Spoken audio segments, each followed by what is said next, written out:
Welcome, everybody, to Stick Drift, episode 6. How you feeling, Randy? That's half a dozen.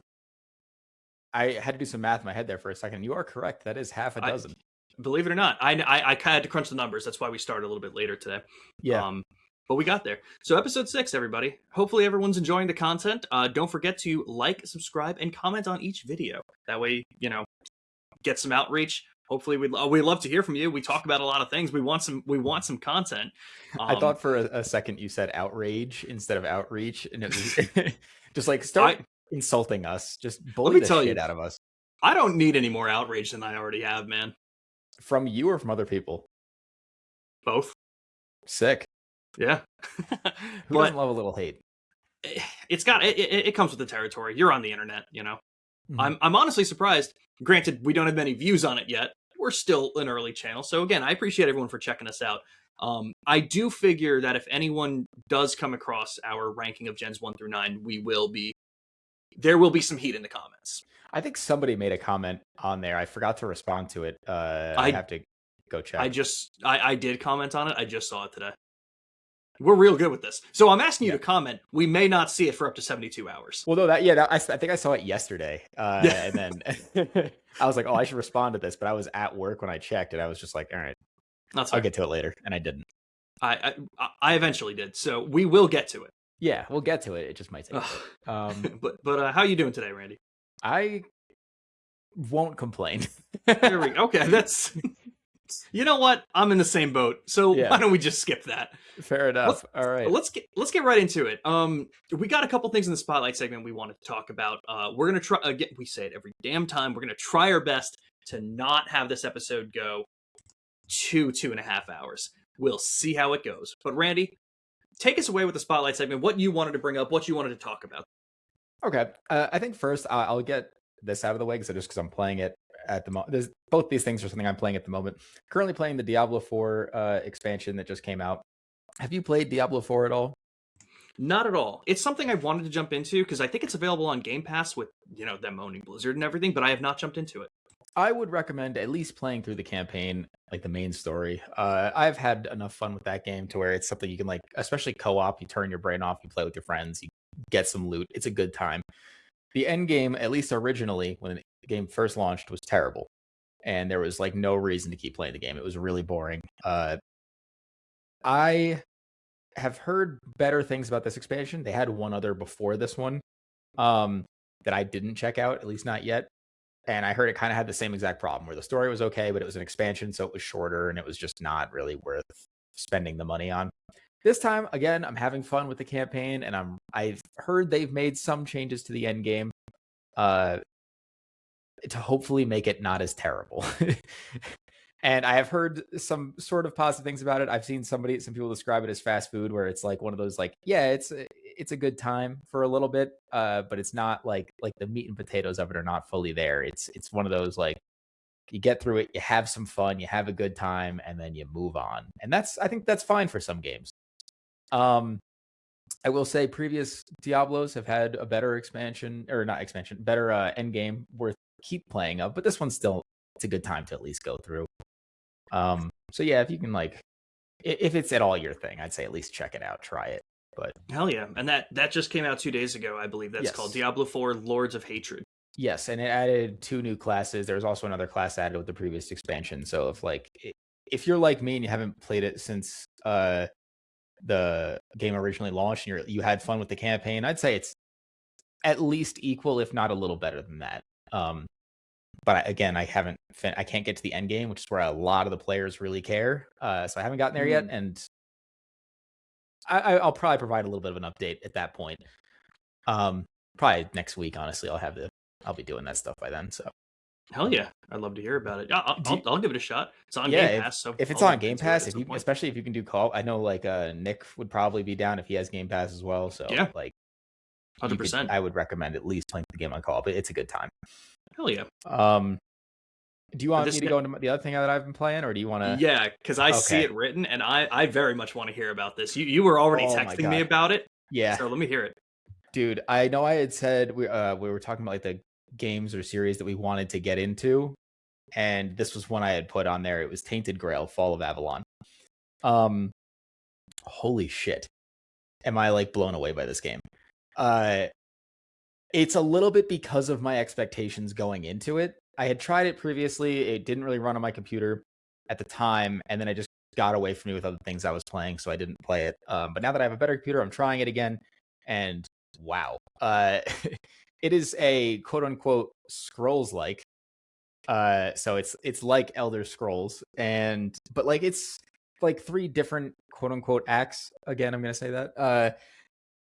It's like 3 different smaller maps, and you finish one area, you go on to the next one. You can go back and forth whenever, but it's like a first person RPG like that. You can spell in one hand, weapon in another, like that kind of thing that you'd expect from uh Elder Scrolls, but with also parrying and dashing, and like they have summon slash conjuration in that game too, but a lot more of them.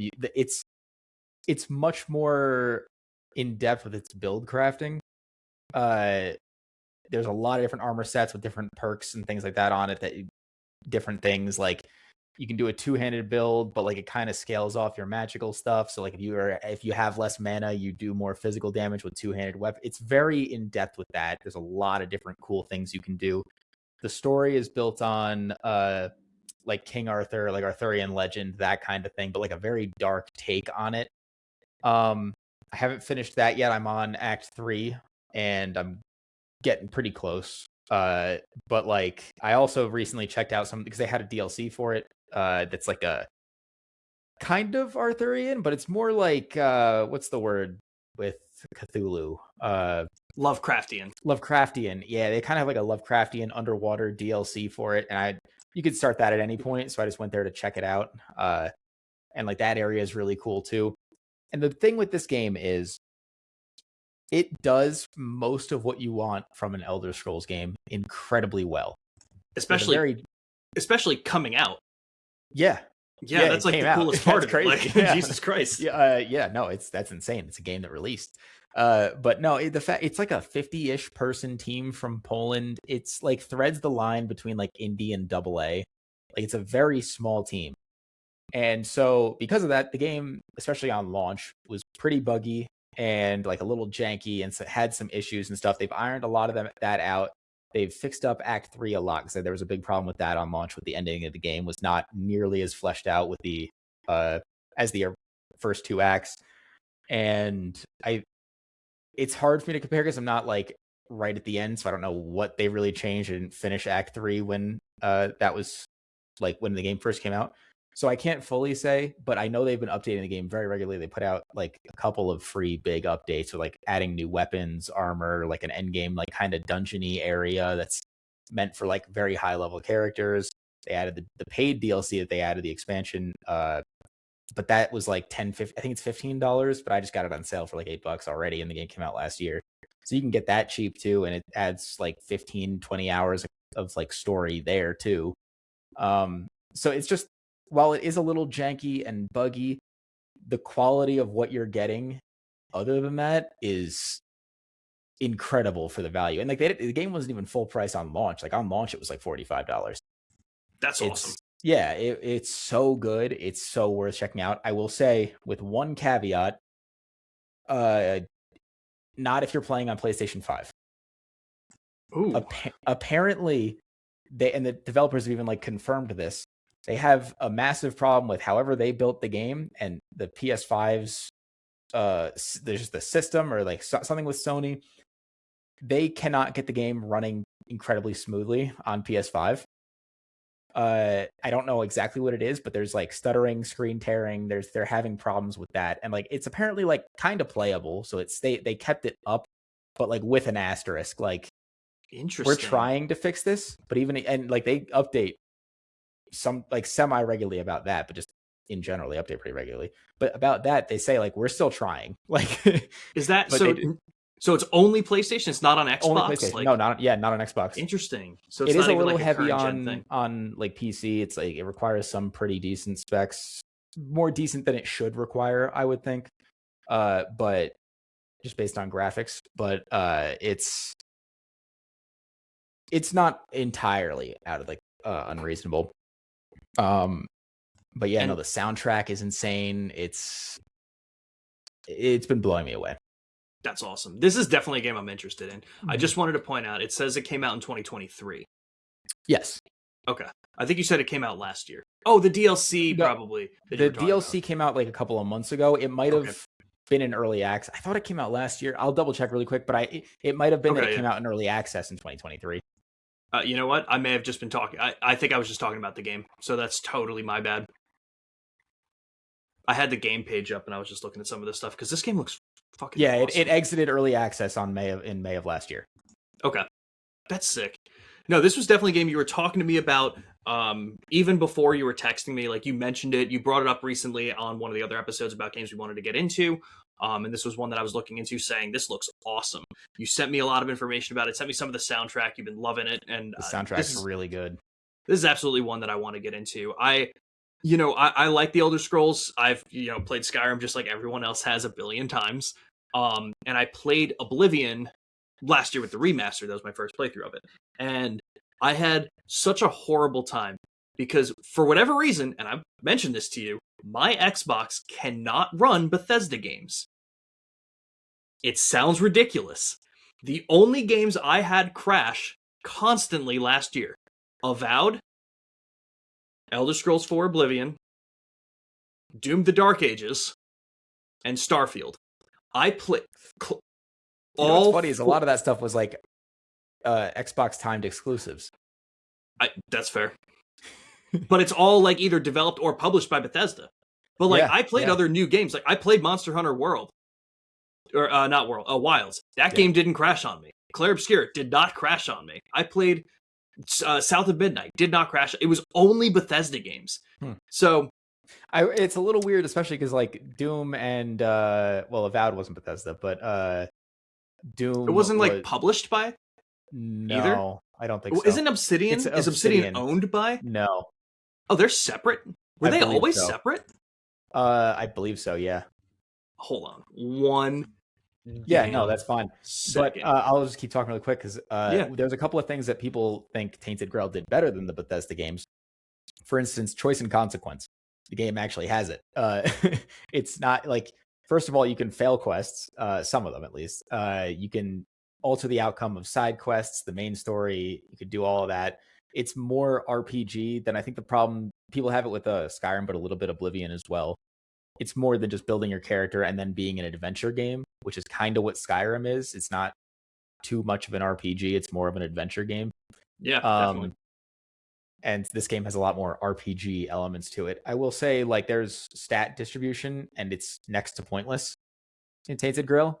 Because, like, the upgrades that you get for it, for everything that aren't... There's one, I think it's called Practicality, that impacts crit. That one is broken, and you need to get that. Other than that, it's like, as long as you meet the requirements for the gear, the upgrades for it are pretty inconsequential. It's like 0.5% of something, or like 5 extra mana. Most of the time, your upgrades are coming from your gear, not necessarily your stats. Your gear and your attributes, which are kind of like the perk points in Skyrim, where you put them in like the different trees and stuff. But they feel better. I like the ones in Tainted Grail more. It's not just percent increases for most of them. It's like stuff that'll actually change gameplay in a lot of the instances. Obviously, they have like more melee damage, something like that, like those ones. But like, I don't know, that stuff, the gear stuff. Like I found gloves that changed. It took half of my magic damage and added it to my melee. So if I had a spell in one hand and had a melee weapon in another one, but I was building mostly into magic, it's like, okay, well, now my melee weapon has half the damage from my magic added to it. So now it's more viable there too. So there's a lot of ways to swap around the build and thing. It's really cool. That's awesome. Yeah. So yeah, if you're into this kind of thing at all, definitely check it out. That's Tainted Grail: The Fall of Avalon. It looks like it's on PS5 and Xbox, barely PS5 at that, but Steam as well. Okay, yeah, I will say be a little careful about which one you buy if you are buying it. They have another game that's like the series is technically a board game series. Tainted Grail. They have like a board game. They have like, I think, a card game on Steam that's technically in the same world. It spans a lot of mediums, but there's only like one thing in each. So it's like there's like a board game with a couple of expansions. There's like a card game, digital card game, and like there's a RPG. And Yeah, an RPG. Yeah, I guess that does make sense. But that was before vowels. but R is like A-R-E. Phonetically. It's a good point. Get in the comments.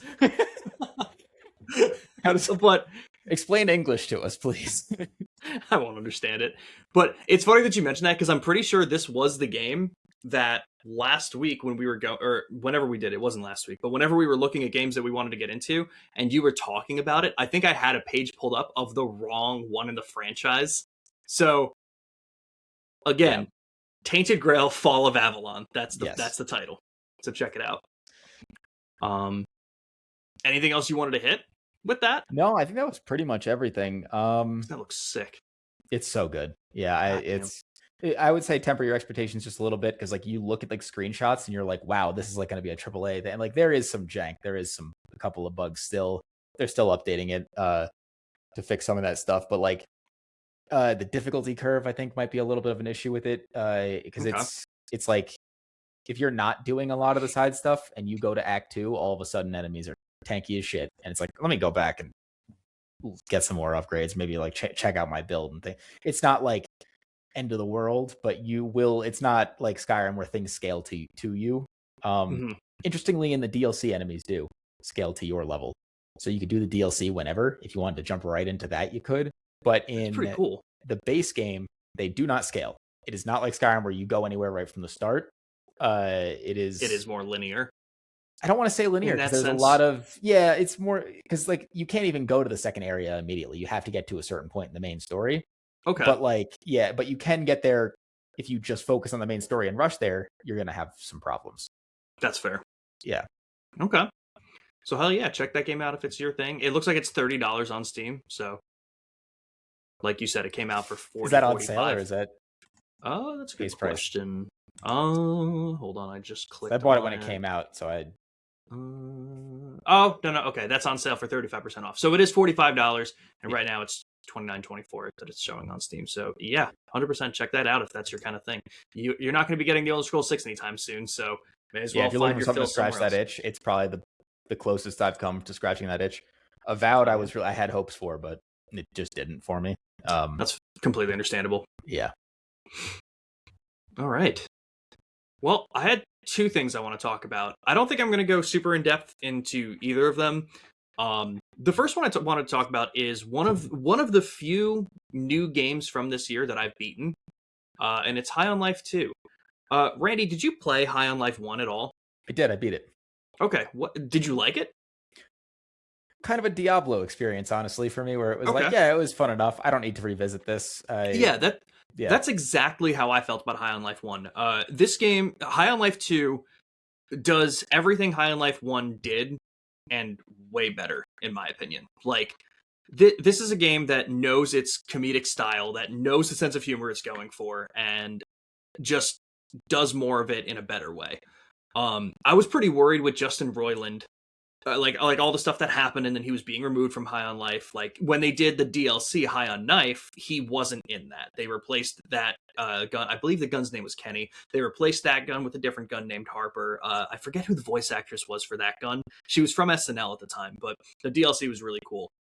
But going into High on Life 2, I was like, that's a big part of the comedic output for that game, like the gun chatter. Like, are they still going to have that? Is it going to have the same effect? And I'll say they don't talk nearly as much. Like, it's not like how it was in High on Life 1, which for a lot of people was part of the reason they didn't like it. They were like, that's way too annoying. They didn't go back to it after they turned the gun chatter down or gave you the slider for it. But even without that, the things that High on Life did, High on Life 2 just does better. It without the gun chatter, it gets to focus on the comedic stuff that the rest of the game is doing, and it shines through better. I think the areas, personally, I think are much better in High on Life 2. They definitely give you a lot more. Like, High on Life's story was kind of funny, but it was more so the dialogue that made it funny. High on Life 2's story is legitimately funny. And because of that, it feels a lot better. So if you like the comedy that High on Life was doing, this is a no-brainer to try it. I think the gunplay feels better. The guns, at least, that they put in High on Life 2 feel way better. Like, I was using Kenny the whole game in High on Life. Like, when I got Sweezy or Creature or Gus, I was like, oh, this is cool, and I'll pull him out once in a while. But I was mostly using Kenny. In High on Life 2, every new gun I got, I was like, oh, this feels way better. I'm using this. And then I got the next one. I was like, oh, this is so actually cool. felt like an upgrade. Yeah. So it was so much fun every time. I think I did the same thing as you, where Kenny was what I did, like the gun I used most of the time. And I thought the chatter was probably the reason keeping me playing that game, because I thought other than that, it was like a C tier shooter of like, it's all right. Right. And yeah. Some of the side quests were funny, but I thought some of the side quests were better than like the main story dialogue wise. Maybe it's because they were shorter and didn't like overstay their welcome. But that one where you have to like watch the guy's bike and you're just standing there staring at it, and that was hilarious. I thought that was so funny. They bring that back for High on Life 2. I won't talk about how they do it. Yeah, but it is there again. Good. They do retread some of the tropes. But yeah, that's exactly it. It doesn't overstay its welcome. This game, even with exploring and doing like a bunch of side stuff, took me 12 hours. So if you even just jump into it for the story, you're looking at like an 8-10 hour experience probably. That's good, because that was my thing with High on Life 1, where I remember playing it and beating it and thinking like, if this game was much longer, I probably wouldn't have beaten it. It being like a short, sweet kind of thing was perfect for that kind of game. Yeah, agreed. I think the last point that I want to hit on this to try and convince people to try it out, it's going to be a weird likeness, but stay with me. Because I think one of the coolest things that a game can do is like what Spider-Man 2 did. And it's making movement fun. If you can make the minute-to-minute gameplay of moving around from one area to the next fun, you're going to have a really cool game on your hands, because exactly, we were talking about the Elder Scrolls. Some of the moments that people will find themselves lost and bored out of their mind is walking from one place to the next. It's sometimes that just happens. But like Spider-Man 2, swinging through the city, using the web suit and stuff like, or the wing suit, the webbed wings, whatever the hell it's called. The movement can be incredibly fun, and it'll give you more fun per minute, really.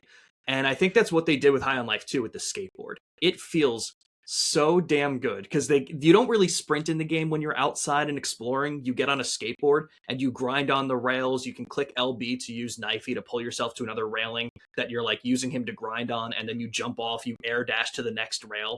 Like, it makes traversing so much fun. So that even when I'm going from one story point to the next, I'm like, I'm having so much fun just jumping from one place to the next. This is so cool. And then I hit that next story point. It's funny. It feels good. Things happen. And I'm like, this was a really good game. Yeah. Traversal, I think, is important. And I think it's one of those interesting things where it really depends on the game you're making. Because there are some games where movement just doesn't feel good. It doesn't feel fluid, and you're having a bad time with it. And there are other games, like I know I talk about Outward regularly, that doesn't have any fast travel, and it has areas of the map like the maps that people would call like, oh, like they're dead, like there's nothing to do in them, but like it's supposed to be an adventure. You being on, like, walking from point A to point B, and it just being in the world is part of it. And I love that kind of thing in a game. I love to slow down and like just take in where I am and what I'm doing. But in a game like High on Life, where that's not the point of the game, moving around, having the skateboard thing, like you said, the knife thing, that's important. That is good for that game. 100%. So if any of that stuff appeals to you, it's on Game Pass. Like, if you liked High on Life at all, this is an easy recommendation. Like I said, especially because it's on Game Pass, and if you have it, jump into it, give it a shot. It's definitely worth the time. I'm a little bit higher on it than most people were, because I think on average people gave it like 7 out of 10s, because I think the Metacritic's around a 70. It's right around where High on Life was, but I definitely think that this game had upgrades to it that made it feel better. Did it sell well? I thought I heard like some things about that were not fantastic. Not necessarily about the game itself, but like it just didn't really. It was one of those where you follow up on a game that already wasn't like getting 7. It was getting 7 out of 10s and didn't sell like blockbusters. And I heard it didn't sell too well, but maybe I'm mistaken on that. Yeah. So I guess it's a tough situation, because with High on Life, both 1 and 2 being on Game Pass, sales are hard to track. So if I'm going off of Google AI overview, which is not good, no, it looks like it's sold not good at all. It's like I said, I don't really know where it's looking, and I'll look into it more for next time because that's something I'm actually very curious about. It says on Steam alone, it sold over 733,000 paid units, which I'll be honest, that doesn't sound right to me. It sounds high. I'm considering so I looked at the number of reviews that both the games have. Mm-hmm. High on Life, at least English reviews, because they changed how that works recently. Interesting. I Has didn't know that. 13,710 English reviews, so like from North America, Europe region probably. Mm-hmm. High on Life 2 has 1,800. So while it has been out for almost 4 years at this point, I feel like that's one of those, if you didn't play it around the time frame it came out, unless it like went on sale at some point, you're probably not writing a review years later. I feel like the Right. majority probably came out around that time. Yeah. It's So not this looking is too good. no, that's a big drop off. Yeah. But so all the more reason, guys, check it out. If you, like I said, like this game just does what High on Life did, but better for the most part. And if so, I think if you also like that after one, like the controversy and like Rick and Morty not being as big as it was now, it's probably like, and that, you know what, that's the other thing I want to bring up, because without Justin Roiland and that kind of chatter, I don't think this feels like Rick and Morty. Which is why it's like, it's a little bit different because of that, because it is hitting a different, it still has its own, is definitely a lot of it. The big Rick and Morty thing, yeah. Yeah. So without that being as prevalent, it feels different. But like I said, absolutely, it's still within the comedy vein. It's hilarious. Every chapter you're dealing with like a kind of different game almost. Like it has different mechanics for certain things. It's hilarious. So yeah, like I said, check it out. Give them some kind of attention. They even bring it up in the game. Like there's literally a line in the game when I think it's when somewhere where you beat it, and they bring up the fact they're like, "Hey, thank you for playing our game." You know, kind of like the credits would have. It's like, "Thank you for playing your game, but you know, sometimes you don't pay for it. Sometimes you're using shitty Game Pass services, and you know, if you're playing on Game Pass, fuck you. But thank you for playing our game anyway." That's the Rick and Morty style humor. Yeah. So it's still there. So the other thing I wanted to bring up, which it's a smaller topic, but one of the other things that I jumped into recently, I always shout these guys out. Shout out Co-op 64, being a big inspiration for wanting to do this and just for doing what they do. They just last weekend, we're recording this on April 30th, just last weekend they hit a Breath of the Wild subathon. They went for 50 hours and played the whole game. It was really cool. What it got me thinking was like, damn, I didn't play the Switch 2 version of that yet. I want to jump into that. So I grabbed my Switch 2, I put in Breath of the Wild, and I started playing it. And I forgot that if you're playing the Switch 2 version of Breath of the Wild or Tears of the Kingdom, they have the Zelda Notes app. I want to talk about companion apps, guys, because that shit is the coolest stuff. But most of the time, practicality-wise, it's useless as all hell. But here's the thing.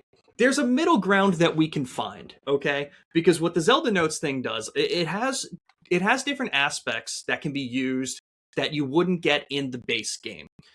So one example I can give is every day, I think once every 24 hours, it says in the app when you launch it, it'll give you a boost in your file. So like you might get like a power-up orb that will refill your weapon's durability. And it's a one-time use, and you just happen to roll it for that day. Then the next day you come in, you get an item that you can add to your food that increases its defense rating. So, something like that. Like, just different things. So I think that's really cool. But the other thing that I thought was really fun and interesting was they have a map in the app. And what it does is it'll show you shrines in the area, and you can click on a shrine and activate voice guidance. So like I'm playing the game, and on my phone I'll be like, I want to go to that shrine over there, and I click it, and it's like, would you like to activate voice guidance? Yes, please. And then from my phone while I'm playing, they're like, continue northeast. And I'm like, this is fucking insane. So then I go northeast, and then like every 30 seconds or so the voice will come up again. It's like, continue in this direction. And it's like, that's some of the coolest shit. That is cool. I remember the only one that I had any experience with that I remember trying once. I think this was one that I was going to bring up. Is it Battlefield? Go for it. Oh no. Okay, so go ahead. I was talking Battlefield 4 had a commander mode, and it was like a mobile app. And what you could do is you could join a game that is currently in progress and like issue orders to your team. And then like when you're playing the game like on your computer or Xbox, you could like see the orders like, oh, go attack this point. And like they would have like an overview of like where enemies are kind of, and they could like, I think they had a couple of like not necessarily kill streaks, but like you can like drop like a little EMP thing like to disable a vehicle in an area. And it was kind of neat. It was one of those where it was like the idea sounded cool. In practice, I don't remember a single time when I was just normally playing the game seeing somebody else do it. Like nobody cared. No, the idea was kind of cool of like when you're in a multiplayer game, like having like an overhead, somebody is actually there on their phone watching and like being like, oh, hey, there's enemies over here. Like you could take this objective, like pointing you in like the direction. Yeah. To kind of direct gameplay. I don't think anybody used it. They never made it a thing again. Yeah, such is the case with companion apps because that sounds so cool in theory. In theory, and I think that was in practice when you're actually on your phone, you're like, hey, there's a bunch of enemies, attack there. Then you're just sitting there, and it's like you have to actually like wait for people. Like it's not like a game. Like people are doing things. Like, right. Yeah. So it only goes so far. The compatibility or the companion app that I was going to bring up or that I thought you were going to bring up was Fallout 4's companion app. If you because I own the I own the special edition that had the... So to tell this story, I wasn't the Fallout guy. Randy had texted me and he was like, hey, do you want a copy of Fallout 4? And I'm like, what for? And I don't, you'll know more, but you probably do this an awful lot knowing you, honestly. But I think you ordered the special edition with the, like the physical Pip-Boy and everything. And I don't know if it got delayed or whatever the case was. So you bought it digital. No. I was game sharing with my friend, and one of my friends bought it digital, and I didn't love the game anyway. And so I had the copy, and I was like, I could play it whenever I want on my Xbox anyway. I don't need this. So yeah. So you gave me the actual like case and game for it. It was hard because I got the collector's edition, so you got like the steelbook too, right? Yeah, it was really cool. Yeah. And so it came with a Pip-Boy, for those of you that don't know. And it had like a slot in it for your phone it had a companion app with it. And as far as I know, with that companion app, you were able to like open up your inventory and switch out gear and stuff like that. And I think that's an example of the companion app that they don't want to keep making, because while that's really cool, it is the case of, well, I could just pause the game and do it from the controller too. It's easier. You're already holding the controller to just go into your menus rather than putting down the controller, picking up your phone. It probably auto locked from you not to, so you have to unlock your phone, go to the app, and then change things. It's especially with like I'm not playing with that big ass Pip-Boy on my arm and like I'm not. It's a cool display piece. It has like a thing on it, but I'm not actually using it. Especially now, if I tried to, modern phones don't fit in it. They had a bunch of inserts for phones at the time, but no modern phone fits in it, so you can't even use it. And I think they discontinued the app anyway. So I didn't even know that. So my whole spiel here is we need to find a nice middle ground here, because I think the Zelda Notes thing is really cool that they're doing. I just like having that extra immersion factor. I like like I said, I like the fact that you could have done that with Fallout 4, but the practical use of it is very little. Like I'm just even trying to think of like games like even if Call of Duty had a companion app that you would just click the game that you're in and you can change your custom class on the app, I think would be pretty cool. I think it works better for things like RPGs. I think it works better in a scenario of, like you were saying, with like a map maybe. I think what Destiny did kind of is cool with the Grimoire cards, where it was extra lore, and it was if you find something in the game, I don't know if it actually connected like that, but it was more story towards the game as a part of the companion app. And I think that kind of thing is neat, because that's, if you want it, it's there. It's not like a game that is going to be like the commander mode where it's like, it's not as good. I'd rather just play the actual game or something like that, or do something like Pokemon Champions is doing, where it's the same thing on the Switch, but you have the option of playing on your phone. That kind of thing works.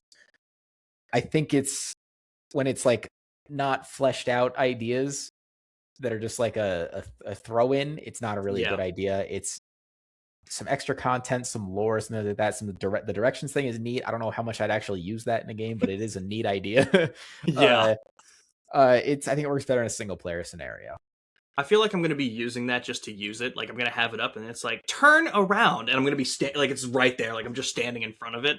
Yeah. You've reached your destination. Like I think like it's a something little like ridiculous. Pokemon or something like that might be like a good idea for it. Like we were talking about that kind of thing. If you had like if you could see like in your box, if you could check your box or something like that, or if you could like issue trades with your friends from your phone, like from Pokemon in your box, like kind of like what Yeah. Pokemon Home does. Yeah, I was going to Um say Pokemon Home has the app already, so yeah. that I would be think pretty that cool kind to of see. thing would be cool. I think what was the other one? Like little extra assistant, like if you're playing Pokemon and let's say they didn't already tell you if you were super effective or not, like having some sort of type chart, like they're like, oh, they're throwing out like a this Pokemon. It's like, hey, do I have something that'll work against that? Like that could That's be kind of cool. neat. Uh, it has its uses. A lot of times it just kind of gets shoehorned in there, and Yeah, yeah, and then forgotten about. yep. So, in the comments, what's your favorite companion app that was dropped, and what's the reason for it? And what do you think was not worth it? We've talked about a few, and you know what? I'm curious too. What game would you want a companion app for if you've ever thought about it? This is probably not something that most people have thought about, but I'm throwing it out there because I want to get this back into circulation. I think for if Pokemon did like a Pokewalker kind of thing, where it was like an app that was like a Tamagotchi, but you could bring that Pokemon with you and like they can get XP, you could find some items or stuff. That'd be especially, oh my god, you know it'd be sick? If that could be your lock screen. It was like an Ooh, animated lock screen that was an app, and it was like you throw your Pokemon to it and it's like animated and stuff. Like that'd be fucking cool. hang on, guys. We gotta get in touch with Yeah. John Nintendo over here. We have some ideas. This is awesome. All right. But that's it for the spotlight segment, I think. We do have some news to talk about, and I think Randy's going to be the one to kick us off with some of it. We'll be talking about as much as we can, but these are some things that Randy knows a lot about, and I'm very curious to hear about them. Randy, kick us off. Whatever you want to talk about first, Ooh, which I'm one do I here want to for talk it. about first? I mean, I even if think we I'll just talk go down the about. list.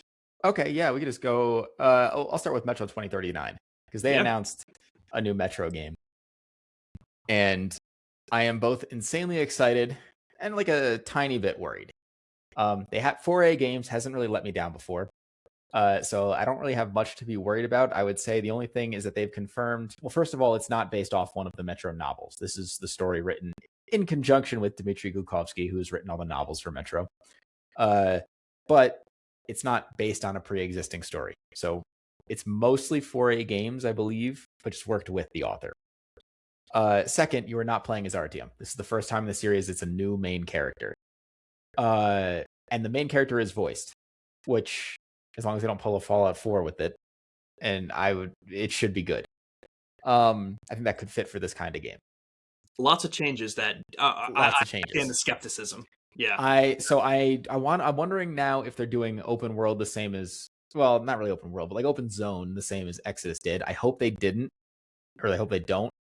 Personally, as much as I liked Exodus, I think that hurts replayability. And I am a little confused. I don't want to say like spoilers for Metro for people who haven't played it, but the guy who seems to be getting set up as the main villain, I am wondering how he got there, because he is a pre-existing character. interesting. Okay. So I'm wondering how he got to the position it seems that they're setting him up to be in. But it also looks, based on the trailer. Did you see the trailer? No, I didn't actually. It's almost like, I don't want to say horror game, but more thriller-y than the other ones are, where the previous games had like a very horror atmosphere, but there wasn't like jump scares. It wasn't like a horror game. It was just a creepy atmosphere. This game seems to be more like psychological thriller kind of direction, which I think could totally work with the IP. And I'm very excited to see where they go. Obviously, they just released like a teaser trailer, so there's not too much to go off of yet. My main things are, I'm concerned about the story just as a bit of a pessimist in my experience with video games and like when they try something new. But the series hasn't let me down before, so I am mostly optimistic about this. It's just I feel I'm like interested. with everything you're saying, I feel like being the first game to go off of not being based off a novel, with making the main character speak and a And lot of being a other things different to do. main character. Yeah, totally. I feel like this gives me vibes of Assassin's Creed 4 Black Flag, which we'll talk about later. But Black Flag being the first in the franchise that kind of moves away from the modern day story that everyone thought that they were building up to, then being like, where the hell do we go from here? What are you doing? Having a different main character. I guess in Black Flag, no main character, kind of. But it feels like if this game does well, it'll be such a good launching point to say, hey, we can do more of this in the future. Like, I feel like this is going to be a make it or break it kind of situation. I agree. Totally. Yeah. I'm also like, actually, just a couple of things really quick about kind of this game. Yeah. We have a fantasy critic league where we draft games, and I drafted this one the second it was announced because I still had a free slot.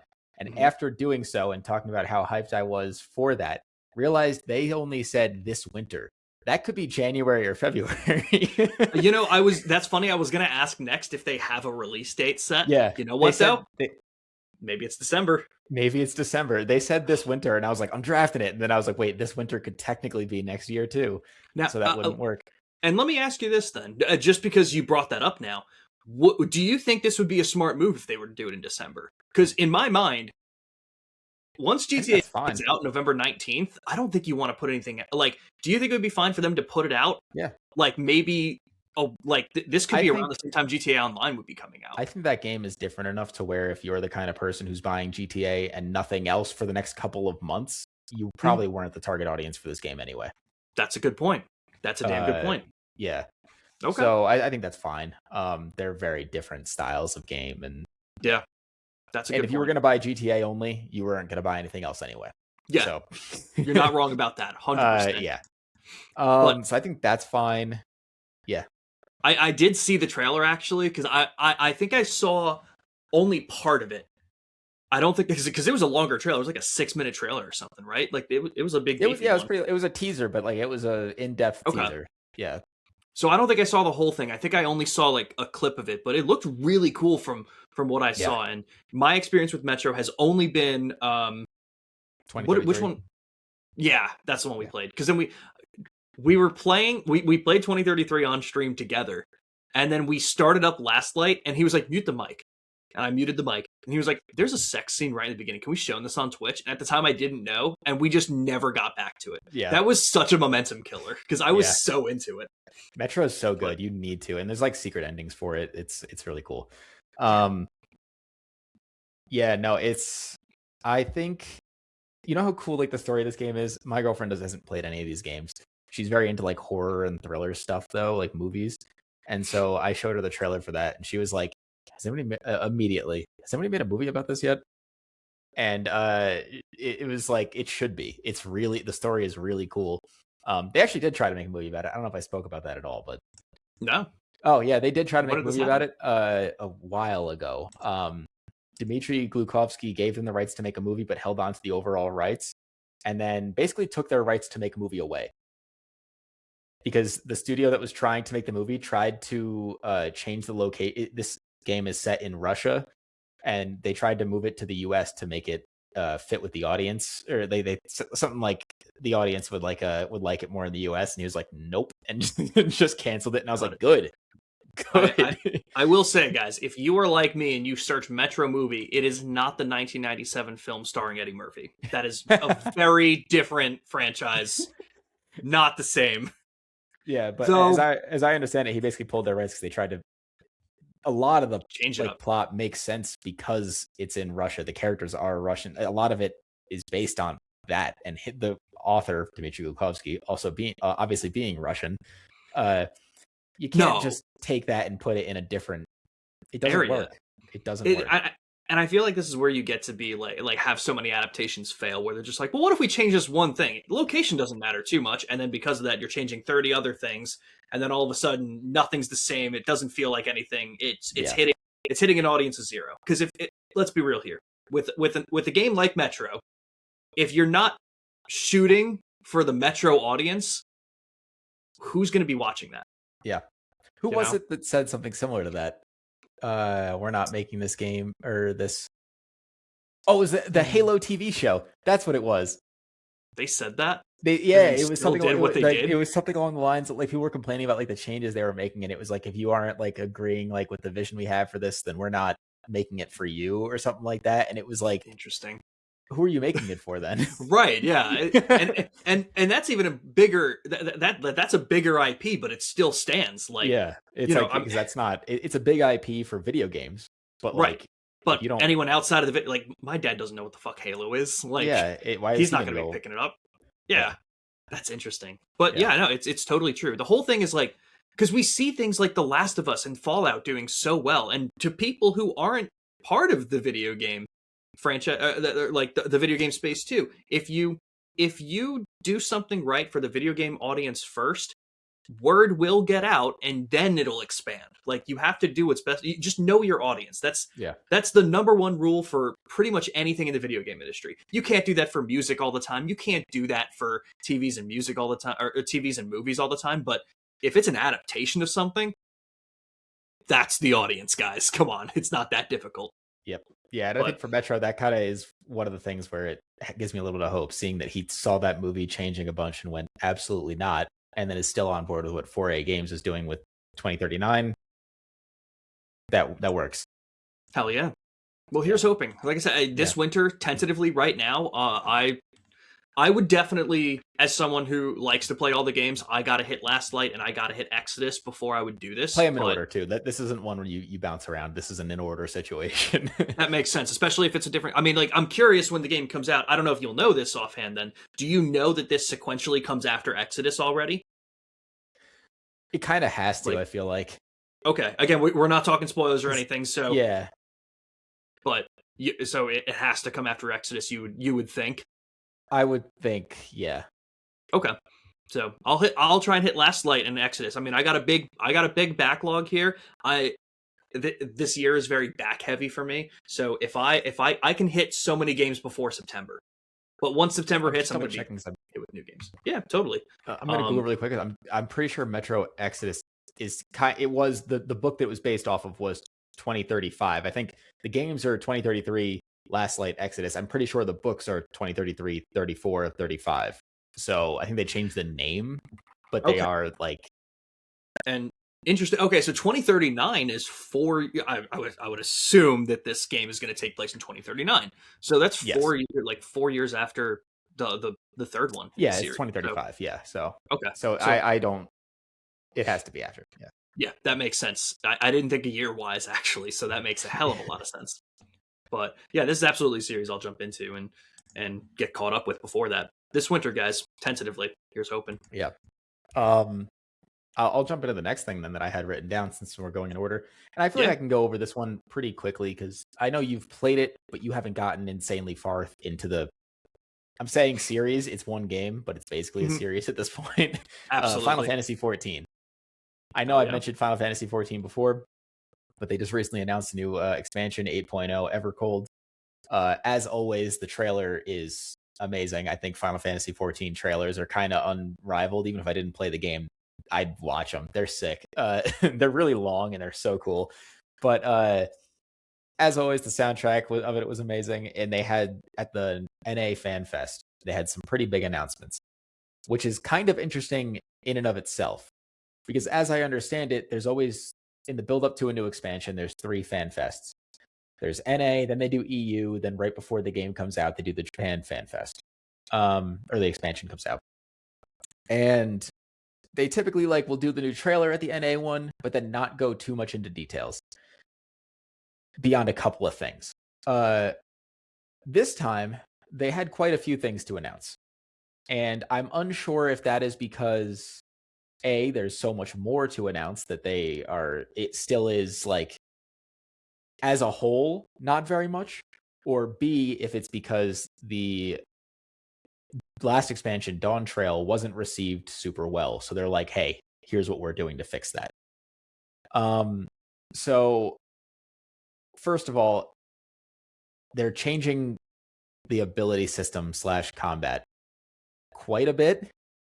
It is still going to be tab target the way that it was, but they are drastically reducing the number of abilities, sort of, that you will have to press. Instead of having, when you are max level and having 30 something different abilities, They are doing it so where like you'll have, right, as of right now, you'll have all these abilities tied to different buttons, but like some abilities will combo off of other ones. So at any given point, you can probably only press about half your abilities. So they're combining that to one thing. So it's like, let's say you have one ability on number one ability on number two, one ability on number three, but two combos off one, three combos off two. You can't press two and three normally then. It's a combo ability. So they're just making it so you press one, it then becomes what was previously number two, and then it becomes what was previously number three. So they're combining a bunch of the abilities and the combos into single buttons. So you don't have to have things on control one to hit like across the keyboard, or like you don't have to be swapping tabs on the controller. It makes it feel a lot more fluid. In doing so, they're also removing and combining other abilities that were previously like, hey, like this is a party DPS buff, you'll press it at this point, and putting it into like other skills, I believe, which is very good for bosses, because as it stands right now, every class has to fit into a 2-minute window where all of their abilities, like their bigger like DPS burst abilities, will fit into 2 minutes. So that you'd use all of them in 2 minutes. Everything is kind of coming back up at the same time. All of your big burst stuff is. They made every class kind of have to fit into that. And then because a lot of the classes fit into that, a lot of the bosses they design have to have a little downtime right around that 2-minute mark so that everybody can get their burst in to be efficient and then get on to the next thing. It has made a lot of the classes feel the same. Even if they are different classes, you're doing the same thing at around the same time. The abilities might have a different flavor to them or work a little differently, but your burst that you're going to be pressing all these things is happening at the same exact time every fight. In doing this combining, they're also kind of changing how some of the classes would work. I think all the classes are getting this as an option out the gate. But what that means is it gives them more freedom in boss design. Because if things are getting combined, things can happen at different times. They can change how bosses work. Certain classes might be better for certain bosses. It kind of adds a horizontal progression thing to it that other MMOs kind of have. Not World of Warcraft, but like Guild Wars or RuneScape, where it's this might be better in this scenario, this might be better in this scenario. And you'll have a reason to be doing different things instead of just grinding the treadmill, you know? It's like, hey, this is good here, this is good here. Yeah. But not only that, they also announced they're changing how item level works, and your like base item level can kind of go cross class, so you don't have to grind. If you're grinding one class and you're like, hey, I don't want to grind like this other class up necessarily, because you can do it on the same character, the item level will transfer over. So it might not be perfect, it might not be the best thing ever, but now this other class is viable because you were using this other class. You don't have to do the same exact content over again to now level to get this other class's items up as well. They're doing a lot that seem like changes that are kind of necessary for the game, to keep it from feeling samey, and I'm very excited for that. Yeah, a lot of quality of life stuff that seem to be getting added in to just make it a lot more approachable, accessible. Yeah, because there's been there's been so much ability bloat over, when did this game come out? 2013, 2020, something like that. Somewhere around there, for sure. Obviously, they've removed and changed abilities during that time, but like this thing that makes it so you go from like an average of, I think they said 32 or 34 abilities per class down to an average of 16 buttons to press at any time. That's amazing. That's so good. Because I'm like, I love the game and I love having all these options for combat. But wow, hitting Control 9 to use an ability. Have you tried doing that before? Your hands like. And I got small hands, man. Like that's not happening most of the time. It's not happening. Jeez. Yeah, no, I played Final Fantasy 14 a little bit. It feels like I only have enough space in my brain for one MMO, and it's going to be RuneScape. But this is one of those games I always want to get back to. But again, as an MMO with the subscription, I'm always like, if I really get into this, I don't know if I want to pay that yet. But but with all of the content they've had, with as good as it's being talked about, with how big the fan and community input still is, this is easily one of the best MMOs, and it's going to have the most lifespan because. And I will say it's the best for, other than RuneScape, I'd say the best for solo play. It is very much, you could play this as a single player game, experience the story. The story is great, should have better pacing, but the story is very good. It's kind of like One Piece, where there's a lot of downtime and like it's. That's fair. Yeah, it happens a lot. It happens a lot. But yeah, no, the story is very good. Dawn Trail's story was weak. In comparison, I think it's a little more hate than it deserves, because after Endwalker being the end of like that whole arc of like a decade of story, there was no way people were going to be as hyped for the story immediately following that. That it has to build up an entire new thing. Yeah. Yeah, so like I feel like it gets a little more hate in that aspect. You not necessarily being the hero. I don't know. Some people are in disagreement about that. Some people like the change from you being like the chosen one kind of thing to you helping out the chosen one. Some people find it kind of lame coming off of Endwalker. So that's a personal opinion, but Yeah, it happens. I'm It's excited hard. to see where Evercold takes it. Yeah, and that looks like it has a tentative date of right now, January January. 2027. Yeah. Cool. Cool. So people that are into Final Fantasy 14, if you dropped off for a bit, you have until then to catch up. Do Dawn Trail. That's one thing about it too, is it's not like WoW where you just jump into the new expansion. No, you'll be playing everything. It's daunting. Yeah. Yeah. So take everything bit by bit, because a lot of it is. The few times I jumped into Final Fantasy 14, I definitely never made it past A Realm Reborn. Like, again, I'm not. Yeah, no, because it took me a while, because I've tried a couple of times, and it took me like 3 tries to get through A Realm Reborn, and then once I did, I immediately went through Heaven's Ward. And I think we were on Stormblood at that point, and then I lost and I got burnt out, came back to it like a year or 2 later, forgot how to play the video game, made a new character, went through like A Realm Reborn, Heaven's Ward, Stormblood, Shadowbringers, and then I got bored again. And then I tried again, but this time I was like, no, I'm playing the same character. I'm continuing where I left off from. And so I just did some old dungeons to get used to the game again, and then I did Endwalker, and I'm like into Dawn Trail right now. So Okay. yeah. Hell yeah. Yeah, hopefully I'll get back into it. It's still on my desktop, so I'm gonna try my best to get back to it again. But yeah, it's funny to me that I've played that game so much and have never like really done endgame, because I've just always been catching up. I played that game in beta on PS4, like before it even had like a console launch, and like now I played it for a long time on PS4. And I'm just checking really quick, because I have, when I made a new character again on PC, I have 216 hours on this one character. That was like the whole playthrough of it, and I'm not caught up. Yeah, that was like mostly story rush. Like that wasn't like doing side stuff, and yeah. Goddamn, that's impressive. But there you go. That's your MMO, guys. So Yep. But the other interesting thing that you had written down, it's coming to Switch too. Yes, it is. That is very interesting to me. Bold. It's bold, and they're kind of making a mistake with it that apparently, according to them, was not their decision. It was Nintendo's. It requires its own subscription. It is okay. So hold on, because I was hearing about this and I didn't look into it. So I'm glad we're talking about it, because I was like, well, of course it requires its own subscription, because not as in NSO. You won't need the Nintendo Switch Online to have it. But if you have an active subscription that's on like PlayStation or PC, you can't play on Switch unless you have a Switch subscription as well of the game. Jesus. Yeah, which is rough. Really rough. It's, and again, like this is just coming. I mean, this is coming from someone who does it, who always. I think Nintendo hardware is almost always the worst place to play your third-party titles.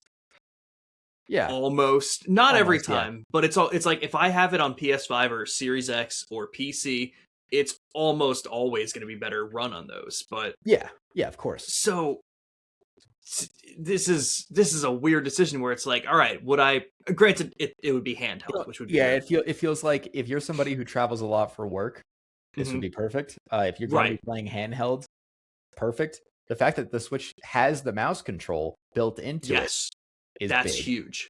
That's very big. So depending on how it runs, it might be better than playing on other consoles. Even if like your graphics take a little bit of a hit, it might feel better playing on Switch. Right. So that's a big point. No keyboard, so no Control 9.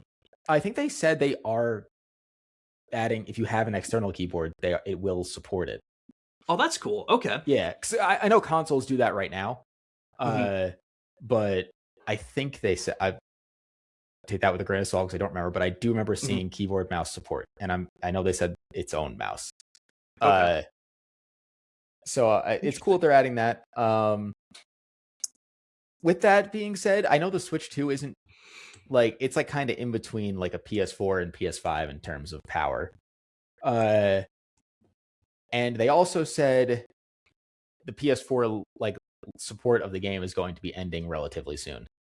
They said with 8.0 the game is getting too big to really continue supporting the PS4. They did give you a massive window. They said up until I think 8.5, so they said you have 2 more years to get a PS5 basically. Uh That's pretty so generous. it's a pretty generous window. At this point, Yeah. you're still supporting the PS4 version. It's still as up to date as any other version of the game. You can't blame them for that. Like, nah, No, that's that's good. impressive. Yeah, that's Yeah. impressive. And they give you 2 years to be like, this is when we're gonna stop doing updates for this. You have time. But with that being said, like, how well will it run on Switch 2 then? If Right. you're like, we're getting to the capacity of the PS4, and the Switch 2 is more powerful than the PS4, but we don't know how much more powerful Mm-hmm. technically. Uh, Hopefully they get it running at least almost as good as a PS5. I feel like in an instance, if you put enough effort into it, it could do pretty well. But especially with like the Resident Evil Requiem port that just happened, like that looks amazing on Switch 2. Yeah, 100%. So it's always like, yeah, I do mention like, oh well, it feels like Switch 2 is the worst place to play all your third parties, but that might not be the case. And it just because I'm saying that, you still have incredible examples of Resident Evil Requiem running as well as it does. Cyberpunk 2077, I don't hear many issues with it. No, So so it runs at like a solid 40 FPS, which I think and for a handheld is kind of insane. yeah, 100%. Yeah, And it's yeah. so if it works and it runs, and I feel like this is a whole new audience again, because again, a lot of Nintendo fans, I always say about the third party stuff, is if you're a Nintendo fan, like not just people that have a Switch too, like if your Switch is your main console and that's on, you only play Nintendo games, I don't know how interested you are in games like Resident Evil Requiem. But if you get 3 new people, that's 3 new people playing your games that you wouldn't have had before, and a really cool handheld way to play these games. I So mean, or I if you're hope. like me, like because I have a nice PC and I love playing games on that, but there are some games that I prefer to just play relaxed on a couch. I don't know if a MMO would be one of them, but like a You console never know. game, if I'm picking between Switch 2 or Xbox Series X, because I also have one of those, I'm most likely picking the Switch 2. There you go. Because I live with somebody else, maybe they want to watch something on TV and I can hang out on the couch and play my game. Fuck them. It just works better. Or if I want to play on the TV, hey, I dock the Switch, now I can play on the TV. And Yeah. with the Switch 2, at least, it hasn't felt like I'm losing too much compared to a Series X. Right. That's the So important part too. compared to my actual gaming PC where I want to play like insane games, yeah. But compared to a Series X, I don't feel like I'm losing that much. So I prefer playing on the Switch 2 if I'm playing a console game. Hell yeah. Do they have a tentative date for a Switch 2 release? I think they said with 8.0, but I'm going to Google that right now just to double check. Yeah, let me know, because that, I mean, one of the other weird things is like I have my Steam character, like my desktop character. Oh, it's August of this year Oh, well, fuck yeah, for Switch 2. even closer. Yeah. So with my like desktop version I'm playing on Steam, I wouldn't be able to bring that character over to Switch 2 and then bring it back to Steam. You could bring the right? character, Okay. but you would have to have a different subscription, I believe. Oh well. Okay. Yeah, That makes sense. All right. which Well. is confusing because it's like there's a whole Surface account thing. The Final Fantasy Mog Station thing where you like actually subscribe is probably the worst system I've ever interacted with in my entire life. It's very I think me and confusing. Sean both have our own horror stories of trying to fucking give Square Enix our money, but like, Shout out to the one time that we didn't understand what. I just have to explain it because the series of events is amazing. So this was when I was trying to get into Final Fantasy 14 for the first time. This was, I think it was on my PS5. I think it was PS5. And you were like, "Oh yeah, it's only $40 for the expansions and everything. Just go ahead and buy that." So I bought it knowing that it was a free trial that was the entire base game, and I think at the time the first DLC. it was And the free trial had that, yes. so at the time we bought it, downloaded it, and I started up and I was like, "Oh, this is really cool. I'm going to give this a good try." And then I didn't get back to it for like a month. Well, actually, because you're also skipping something. I gave you this game too. You gave me this game? Yeah, because I remember I was playing it and it was Christmas one year and I bought you a digital code for the game because it was like on sale or whatever. Like this was, I think, when only Oh, Heavensward was out. And you're like, yeah, yep, cool. And it was like on the PS3. And it was like, yeah, cool. I'll do that. And you just never got yep, around to it. And then yep. eventually No, this happened. yep. I forgot about that. I had that code in like my desk cabinet for years, and then I moved it. I moved down here instead of upstairs, and we got lost somewhere. But yeah, so we bought the $40. Paid the $40 for it. I made the account, and obviously we didn't know this at the time. But I came back to it the month later, and I was locked out of it. It told me I needed to pay for the game, and I was like, "Hey, I spent $40 on this. What the hell is going on? It should be free from the subscription until this point." Neither of us knew that once you spent money on it, the free trial, no matter where you are, is null and void. You will have to pay for a subscription if you put any money into this. So before I knew this, I already had my email set up for the account, and I had to email customer support. Now, they didn't get back to me, but my email was fucksquareenix at whatever. So understandable, because I had they already ignored dealt my with them. emails too. I've emailed them in the past. Jesus Christ. Yeah. I mean, I also had a problem with Kingdom Hearts 3 that I won't get into right now, but that was another Square Enix problem that really pissed me off. No, so the problem that I had with their online servers with Final Fantasy 14 was that when I signed up for this game, I was under 18, so I had to lie about my birthday. But to reset your password, you need to put in the birthday you put in. And I don't remember what I put in at all. I just didn't. So I tried to email them and be like, hey, I can't get in. I don't remember the birthday I used. And they just never responded for a long time. So I ended up making like another account and everything. And it was like, you doing the free trial? And I was like, I'd rather just play on my stuff. But like, whatever. I gave up for like a couple of years. And then it ended up being where like, I ended up getting back in somehow. Maybe I just accidentally put in the right password. And I was like, cool, I'll write this down. And for like a couple of years that worked. And then I lost where I wrote it down on, forgot the password again, couldn't get back into the account. Ended up going to their like support site and them being like, oh, hey, follow this link and you can get access to your account. Followed the link. It was like, hey, here, send us an email, including a picture of like your driver's license and everything to prove that this is your account. So I sent them all that stuff, waited a couple of days, got an email back this time, but the email back said, I'm sorry, you've reached out to the European support staff for this. If you want the NA support staff, you're going to have to go to this site. And then this site was completely different and didn't even require an email. And it was just like a live chat thing. And the guy's like, here's the birthday you put in, dude. And I was like, so much for that. So everyone, comment your kind of hell with Square Enix support. Because I'm going to make another email called Fuck Square Enix Support. And it's going to be great. It's going to be glorious. Just spend your entire day blowing them up with like, fuck you, man. Just ridiculous problems. Yeah. But either way, August is when Switch 2 version of Final Fantasy 14 is coming out. If you're looking to spend even more money on this game than you would on any other platform, but also want to play it handheld, let us know how it goes. Or if you haven't come played back before here after and August. Switch 2 sounds like the right spot for you for some reason. Yeah. It's a very odd combination, but I'm curious to see how it runs. I would say, like, if you're also going to play on Switch 2, probably wait until 8.0 where they do that ability update. I feel like that would work so much better on controller with like the less buttons to press and swapping hotbars and stuff. Yeah, 100%. It already I think that was already like about as good as you can get an MMO running on a controller. It is totally playable. But like, if you're going to be using one of those as the mouse too and have to press buttons while you're moving the mouse on that thing, I feel like wait until 8.0. Yeah, otherwise nightmare. Yeah. Truly. Another piece of news that came out that I wanted to, that we wanted to talk about. I want to take the reins a little bit, but I'm curious on what your thoughts are. Go right ahead. Yeah, I have some thoughts, but like, I feel like it's pretty self-explanatory. We'll see. Yeah, as Ubisoft has quite literally marketed it as the world's worst kept secret, Black Flag Resynced is officially announced, coming out on July 9th, 2026. And Randy, let me tell you, did you watch the trailer? I watched it live, yeah. I am fucking in. In my opinion, they did everything that I would have liked to see. Of course, when you're playing it, it might feel different, but I have one thing let me hear your top level thoughts. Okay, top level thoughts. I watched the live stream. The quality of the live stream was not 10 out of Up 10. to par. So Yeah. I want to rewatch the trailer and see it at an actual resolution. Mhm. But I have seen some screenshots. Some of the faces looked a little weird to me, but other than that, it looks beautiful.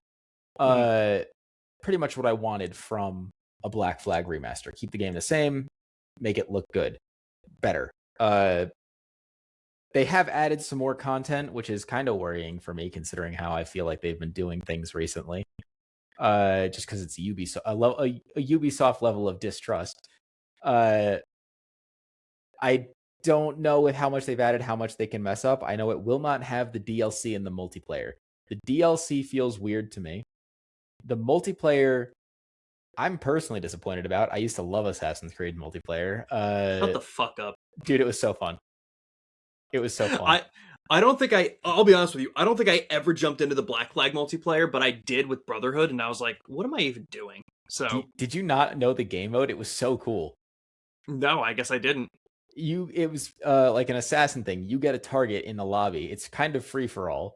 You get a target. Somebody else has you as a target. So you had to like remain hidden and stealthy and like find your target and assassinate them while preventing somebody from noticing that you were also an assassin and not an NPC and try and kill you.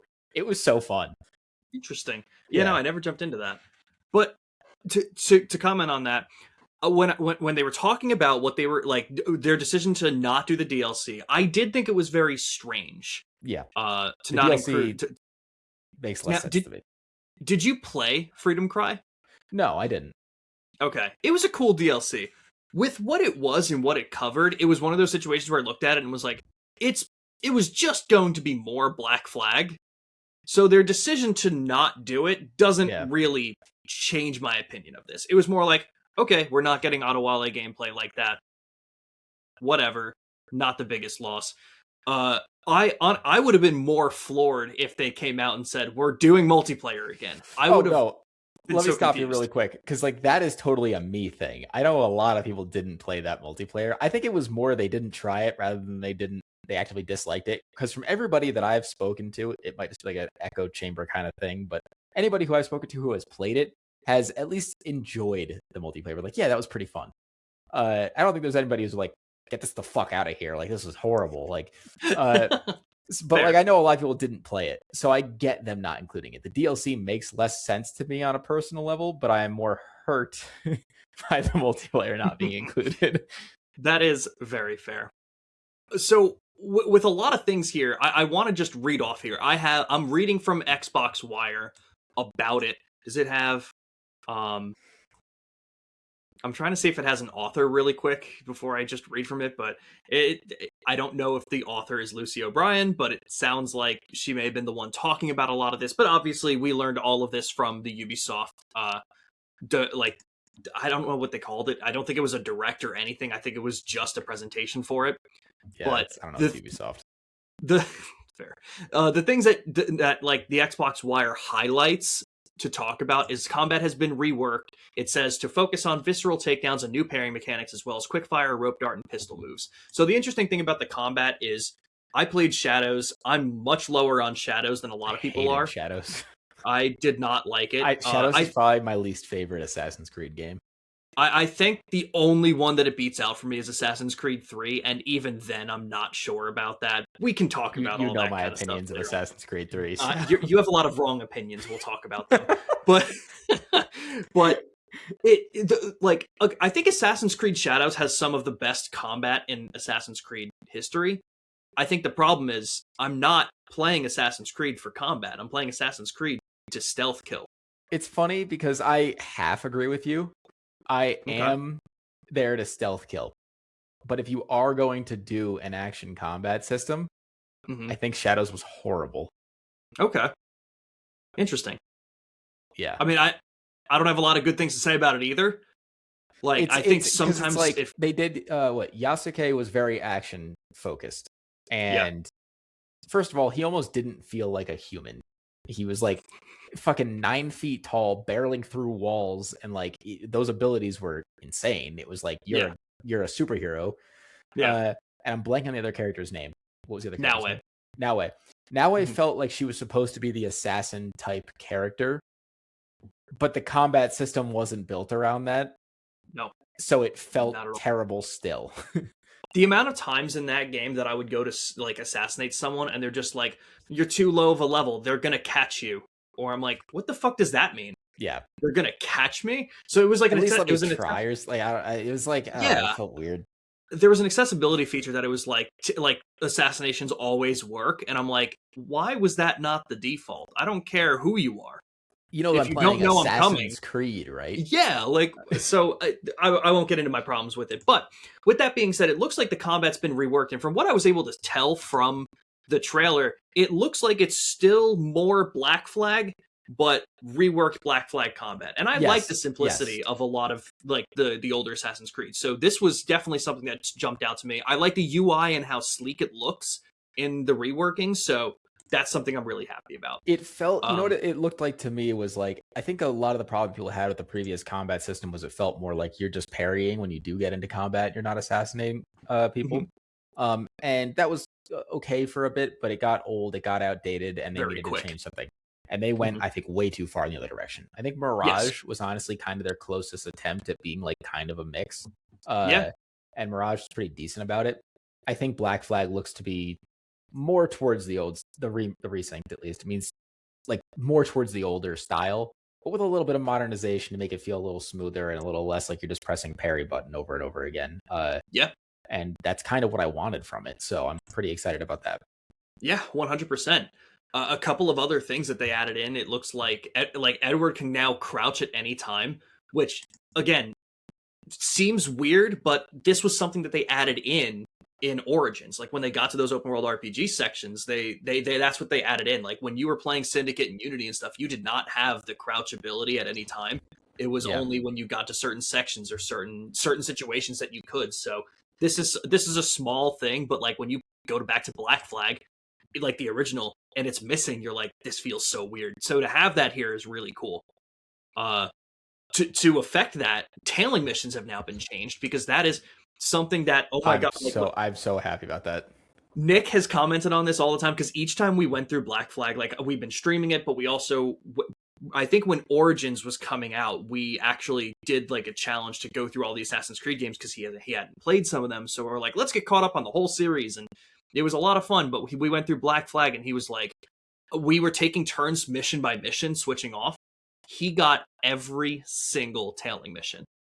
So this game to him was annoying ass tailing missions. So now that that's being reworked, he's like, oh, that is so good, so cool. And I'm very curious to see how they're going to be worked on because what it says here, tailing missions have changed. If you get spotted during a tailing mission in Assassin's Creed Resynced, you'll still be able to complete the mission, whereas previously you'd be desynchronized. I believe in the trailer, when they were talking about it, they said your enemy or target would adapt to the situation at hand.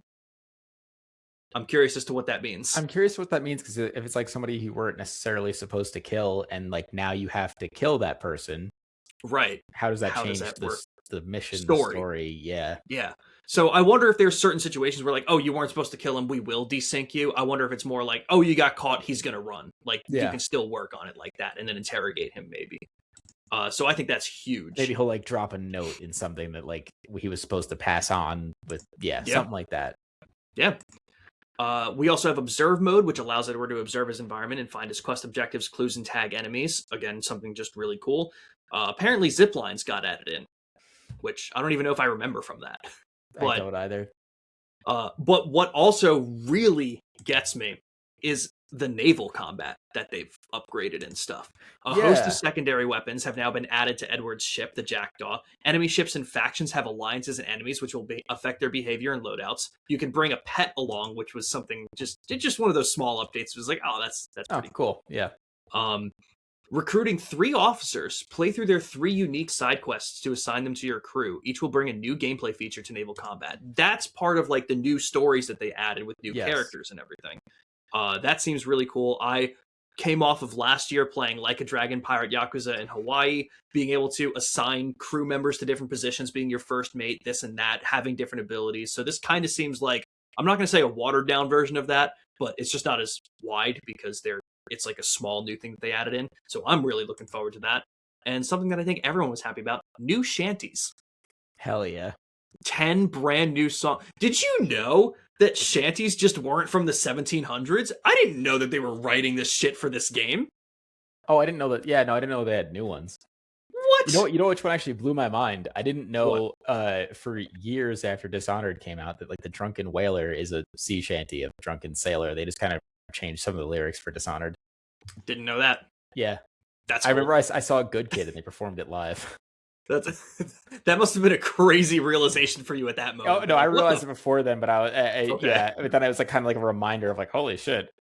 But yeah, that's everything listed on the Xbox Wire. But like, even just looking at this game and seeing how like good it looked, and like seeing side by side images later on was really cool. I think the dynamic weather changes that they also introduced with like the downpour of rain, the thunderstorms when you're in Havana to see it, the like giant tornadoes in the water look awesome. I think this is going to be a really cool experience. And again, I'm excited to hopefully play the game again. Hell yeah. Hopefully this is just a step in the right direction that Ubisoft could be taking. Again, that's a low bar, but here's hoping, you know? Maybe they'll make a good game at some point. It's happened before in the past. When? I always Assassin's Creed 2 was pretty good when it came out. Dude, they haven't made a good game in like a decade. I'm trying Since to think, 2016. Like, other than like I would probably say earlier. Games they've probably had a couple of like indie games that they've supported that have been good. But like the actual like Ubisoft Studios, when's the last time they made a game that you went like, hell yeah? And I mean, even if this game hits that, it's a remake. I think it might have been Far Cry 4 for me, and even that people say was worse than 3, but I didn't play 3, so 3 was really good. But, no, I know it was, but I'm saying like for me, Far Cry 4, right? 4 people say it was worse. Would be the last one. Yeah, 4 was. It's really one of those good. situations. Yeah, it's one of those situations where it's hard because Ubisoft is one of those studios that I think is a perfect example of they deserved their spot for what they made, but they got comfortable in it, and that's it. Way too comfortable. Every game is just the same now. Like that Avatar game, and they do a great job designing worlds. The world looks amazing, but like that Star Wars Outlaws, I know some people thought it was all right. Like they do a great job designing environments, and they fill them with nothing. Yeah, that's what happens. It's Ubi Sludge for a reason. Ubi Sludge. So I'm a fan of Black Flag. I'm gonna have fun with this. This is actually coming out while I'm on vacation, so I bring my Xbox on vacation. What do you think I go? What do you think I do? Go to the beach? Look at me. Yeah, no. I went on vacation. I went on vacation to the same place last year, and we went like a beach house for a week. So we're like a block from the beach, and I went home early to go to a concert at a beach venue. And I sent them a picture of it, and I said, I was just at a beach house for 7 days, and this is the closest I came to a beach. Like, the whole week. It's so funny. But I'm definitely going to be playing it, and I will probably beat it, and I will give my review. I probably will too. I feel like there's a couple of things coming out kind of around it that I want to check out, but I feel like for the next month, the only thing I'm excited for is like Forza Horizon 6. A game just came out today that I really want to check out, so I'll probably, if I can get through Tainted Grail this weekend, I'll probably check it out. What game? Monster Crown Sin Eater. Okay, I haven't heard of that. It's like a Pokemon creature collector kind of game, indie game, just released today. It looks really cool. It has like you can breed different types of the monsters together to form new ones or like fuse them instead. It looks like a very cool game. I haven't checked it out obviously yet. It just came out, but I'm very interested in it. So I might take a look at that if I got nothing else going on. Yeah, I pulled up the Steam page. It looks really cool. Monster Crown Sin Eater. It's out.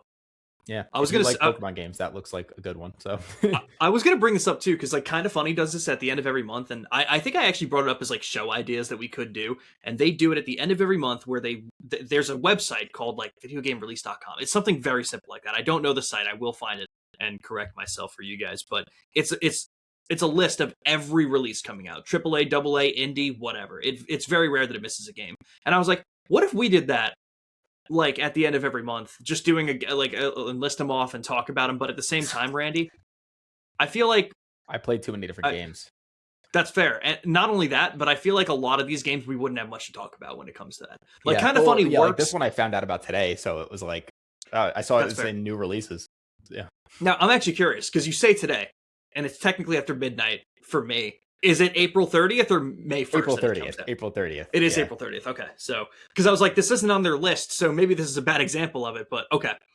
But no, there's some really cool games that I would love to talk about at some point. But, that'll be down the line. We don't need to get into any of those right now. Because it could be a later thing. Yeah, because the other thing that we were going to talk about, now, Randy, I don't know how much you know about it, so, to talk about it in great detail, we don't really probably need to get too much into it, but the PS5 DRM licensing issue, It's... Okay, so I know... I guess I'll start talking about it, and then you can correct me where I'm wrong. Okay.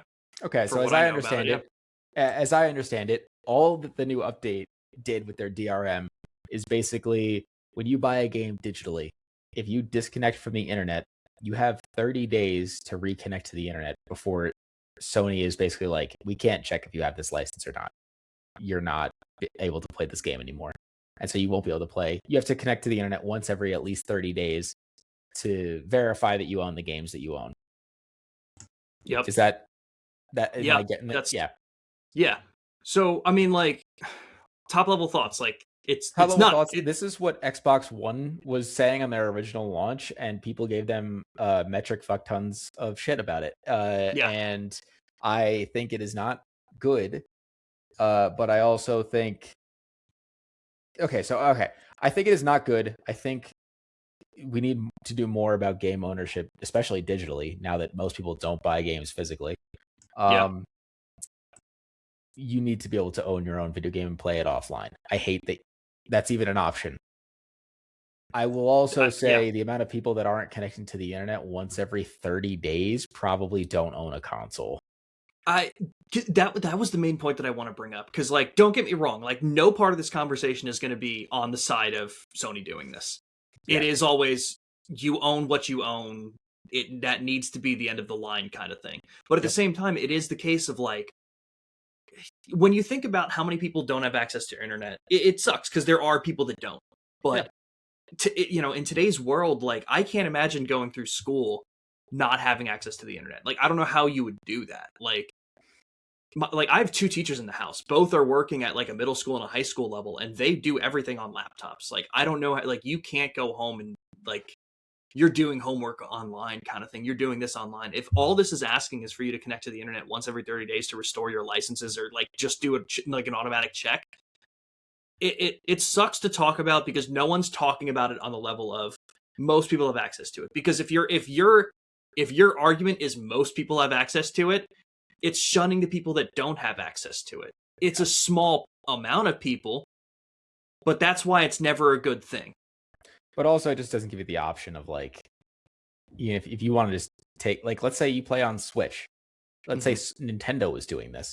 I know, especially with the Switch 1, I don't know how many times I Switch 2 more, my internet's better now, but I was disconnected from the internet constantly. If I had to re-verify and connect that thing, and I had connectivity problems or something like that, and then what if it turned out the day I wanted to play the game, I had a power outage and I couldn't connect the one day I wanted to play it, and it's been, maybe I haven't played the game in 2 months. I haven't opened the console in 2 months. You play rarely, and you just want to play now, and you can't because maybe your internet's down that day or something. That's I paid for this game. I should be able to. That's horrible. It's kind of gets into the whole Stop Killing Games initiative in the EU, which has been a big button issue this past year. I think they're very much in the right about that.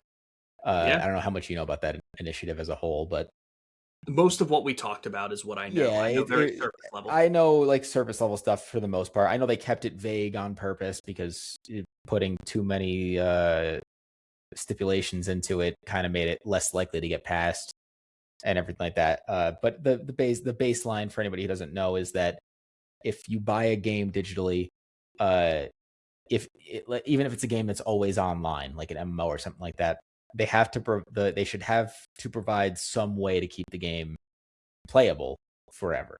Not necessarily keep servers online forever, because that's obviously just the cost to them. It's at a certain point, it doesn't really make sense. But at least if you're going to take the servers off, release some form of dev kit to keep the fans able to run their own servers if they want to. That would make it next to no cost for the company themselves, but like, hey, here, you release this, at least the game is now still playable. Just make it so that you have the option of playing it if you want to. Like, I know Battlefield Hardline comes off of console storefronts in like 2 weeks. You know what's funny that you mentioned that? Nick literally texted me today. Wait, hold on. I have to. He said, "Oh, also, I bought a game. Battlefield Hardline is on sale for $1. Wasn't made by DICE, and I think it's like a cops and robbers type game. Question mark. Multiplayer is getting shut down in May, but people said the story is pretty good. We should try the multiplayer before it shuts down. I've always been curious about that one. Yes, I thought that game was pretty fun. Just really quick thing about that. It's really fun if you like Battlefield, but also if it wasn't released as Battlefield, it would have been received a lot better. That whole thing doesn't work as well when you don't have tanks and stuff like that. But it is a pretty fun game. The servers for only console are being shut down in May. If you have PC, a lot of the servers are run locally, so you can keep playing multiplayer. Because they're removing multiplayer, they're removing the game entirely from digital storefronts on consoles. You won't be able to buy it anymore. So if you own the game on consoles, you will be able to play the campaign, at least digitally, obviously, but you will not be able to play multiplayer. So they're removing the game entirely from storefronts. It's on sale for $1 or $2 now. If you want it on consoles, get it now. Like, yeah. 100%. I just bought it on PC because I thought they were also removing the game from Steam and everything. And I was like, oh shit, I know at the very least, if I wanted to play the campaign in 10 years, the Steam codes are going to go for hundreds of dollars, like with like Fable 2 and stuff like that. So yeah. I was like, oh, I'll get it now for $2 just in case. And then I learned they aren't removing it from Steam. Those servers are still going to be able to be played. So, but also like I'm not refunding it because it was $2. So, gotta love that. Yeah, yeah. So, yeah, I think we kind of talked about everything we needed to with it. Bottom line is it's bad. It's never a good thing when you see never a good thing. Definitely bad. I think its impact will be minimal, and people will forget about it in a couple of months. Unfortunately. Yeah. It sucks. It's just because the way everybody who's going to complain about it has internet access, and it won't impact them ever. Right. That's exactly it. It sucks. The people who it will impact don't have constant internet access, and you won't hear them complaining. That's exactly it. Sony knows what they're doing. You know, I said it before. I think Sony's going to be trying to get away with a lot of stuff. Whether it's because of Xbox kind of going away as this hardware, they're not going to be having the competition. We could have this conversation in the future. I think Xbox is going to make a bit of a comeback. Listen, I was actually going to talk about this as the main topic for today. Maybe we do that for next week's episode. Yeah, I'm down because I want to have quite a bit to say. Conversation. I want to have that Xbox conversation, so I'm totally down. So look forward to that. Whatever the following Monday, Monday, May 11th. This will be up on May my mom's 4th. Birthday. Oh, we should have her call in. No. I think the last game she played was the Mario game that like we got with our Wii. She's up to date. Yeah. Anyway, but yeah, so that's all I have to say about it. Again, tell us what you think in the comments, what your thoughts are. Again, I'm sure that anyone here will probably say the same thing. It's not good. Yeah, but 100%. So if you want, I can start with our final topic to close us out. Let's do it. We thought it would be fun. You know, we always try to end with something like this. We were just going to hopefully fairly quickly go through our top 5 voice acting performances. Hell yeah. Now, I will say, voice acting is one of those things that I think you don't notice unless it's either very bad or very good. Yeah. There's probably a lot of good performances over the years that I haven't thought about when making this list. Yeah, and I'm going to pull the list up over on my phone. Most of mine are within the past couple of years. I would say probably past 3 years are all of mine. Yeah, my oldest is from 2020. So technically speaking, if we were going to go because I don't know if I think we spoke about this a little beforehand, but did you go series or the specific game if they were in multiple games? I went for the most all 4 of my 5 are from specific games, but it's because they're only in specific games. I only have one of them that's from a franchise, technically. Yeah, he was only in 2 games. From mine, 2 are from a franchise. One of them had quite a few games. Okay. That's fine. I mean, we don't get as specific or as general as you want. Okay, so yeah, I'll go very... Okay. But do you want to start us off, or should I? Up to you. Do you rock, paper, scissors? Okay. Rock, paper, scissors says shoot. That I can't believe this is going to work. Yeah. Rock, paper, scissors says shoot. All right, I just feel like that was cheating, but go for it. Okay, so might be some recency bias, and probably the only really good voice acting performance in this game. King Arthur in Tainted Grail is actually mind-blowing. I will say I'm not sure how much of that is because the rest of the voice acting performance is fair, but every time you talk to this character, it's like, even if you don't care about like some other things, like you'll have the option of speaking to him. I won't say, actually, it's not really spoilers because it happens during the prologue. King Arthur is inside your head like Johnny Silverhand in Cyberpunk. And so it happens during the prologue, like the tutorial. So it's not really a spoiler at all. You will be talking to him throughout the entire game. And you can like light bonfires at any point, not like Dark Souls where you what's it called? Like have to come across them. You can just make one anywhere. And it's where you level up. It's where you can also cook there. And in a lot of main quests and also side quests, things that are connected to the main story, King Arthur might have something to say about it. And then you could talk to him about side things, main things, all this stuff. And it is always something you want to listen to because of how well it is delivered by the voice actor. It is, I don't know, I love it. It's so cool. And as much as like I played Cyberpunk and Johnny Silverhand started to get on my nerves, King Arthur doesn't. It's so morally ambiguous. It's one of those like, everybody has different standpoints. Side quests will be having different things like, oh, he was a piece of shit, he was amazing. And then you get to hear his perspective, and he always sounds reasonable, and you can't tell if he's actually good or bad. And the way that it's delivered is so ambiguous. It's awesome.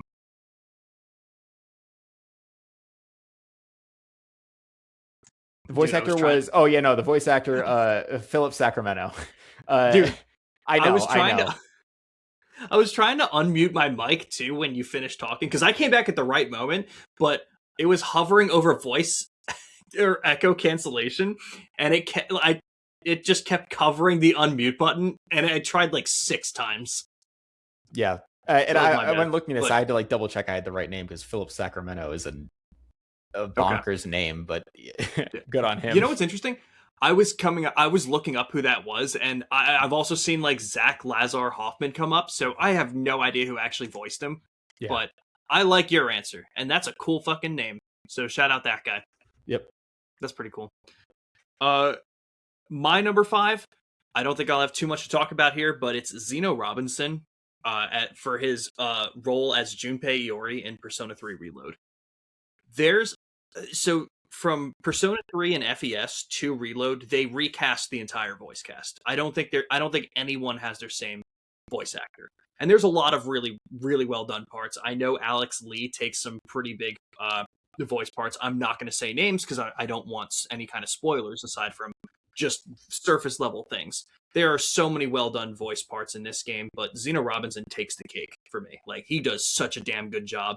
I'm pretty sure he's had some other relatively big voice parts in recent anime and other places. I could also talk about other people in Reload, but he definitely stands up as a really well done voice actor in this game. Again, for reasons that I don't want to spoil Reload in any way, I'm not going to get more specific than that. But if you're looking to be any kind of voice actor, he is absolutely someone to look at. 100%. So that's my number 5. Zeno Robinson for Junpei Iori in Persona 3 Reload. What's your number 4? My number 4, I think I want to move a little bit. So, okay. Sure. I'm going to go with this for number 4. Troy Baker as Indiana Jones. I was so thinking about putting that. I did not think you were going to put that, but it was on my mind. That is the one I think we spoke about this a little before, where I show people somebody's voice acting work outside of like just any conversation that is like I'm talking about this game specifically. Troy Baker, obviously he's well known for so many roles. As Indiana Jones, he sounds so much like the actual Indy that it's insane. He could do voice work for an actual movie, and you would be like, yeah, they got Harrison Ford for this. Like it's that close. It's 100%. mind-boggling how he can do other voices, and you go, hey, that's Troy Baker. And but also like other voices that he nails the role in. He's a good voice actor. And then Yep. Indiana Jones, and you forget that it's Troy Baker because he just sounds like Indy. Yeah. Just shout out Troy Baker for being Troy Baker, man. He's so I know good he's at had what he some does. controversies. That's why, honestly, that's kind of why I put him at 4. I'll be But honest, I don't know about the controversies, so not a place. yeah, I don't know how we can much talk it's about it accurate or afterward. not. Yeah, but Yeah, totally fair. I mean, yeah, I knew him. Who did he play in Bioshock Infinite? Booker DeWitt. He was Booker Booker DeWitt, DeWitt in yeah. Bioshock Infinite. I mean, even outside of video games, did you know that he was Pain in Naruto? I did not know. That blows my mind. Speaking of, actually, really quick, just because I know we don't have like a honorable mentions. Mhm. I just really want to shout out Matt Mercer. He has been in so many roles that He's I everywhere. didn't realize that were Matt Mercer until Mhm. forever later. That is fair. And same Yeah. with Yuri Lowenthal. I think I would throw him in the same boat. He's so good. But yeah, no, that's my number 4. So My number 4 is one that I think we could have had same on the list. Like I said, this was a maybe for me, but I have Ben Starr for his role. I do not have Ben Starr. Okay, why? What the fuck? What the I have a fuck, couple dude? others that two of them you'll definitely agree with. We did have the joke where I totally could have put Zeno Robinson, and then all 4 of my other roles were Ben Starr. This man, I love this man. I haven't met this man, and I will meet this man. Which role specifically you're talking about now? I had him for Clive Rosfield. Okay. So you don't have Ben Starr, so I can talk about the others. Like I could have put Ben Starr for Verso. I put him down for Clive Rosfield. I would have fucking put him for Dorian in Date Everything. Do you know about this? I know Do you about know the game. I that didn't listen to any of the voice acting from it. just a quick sidebar for what he did in this game. For those of you that don't know, Date Everything is a hilarious game created by a couple of people.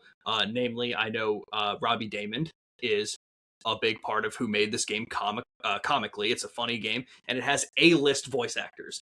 It's just a dating game. It's a dating simulator with people like Troy Baker and Neil Newbon, Sarah Nottencheny, who voiced Ash Ketchum. Like, it's just the top-level voice actors in the stupidest roles. Ben Starr voices Dorian.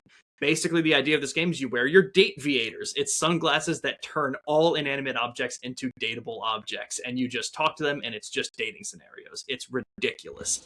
He plays Dorian, which is every door in your house. The best part of this is every door is a different kind of person.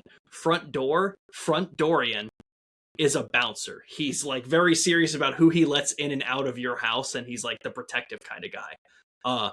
Bathroom Dorian is very shy, and he's like, "Can you just do what you need to do in here and just get out? We don't need to make this any more awkward than it is." Back Dorian is the same person as Front Dorian, except in the recording studio, he faced away from the microphone. That's the only difference.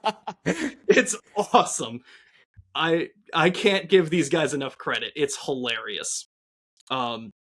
With that being said, though, I won't go on too much of a tangent, but Ben Starr as Clive Rosfield, I think, was a role that really launched his career.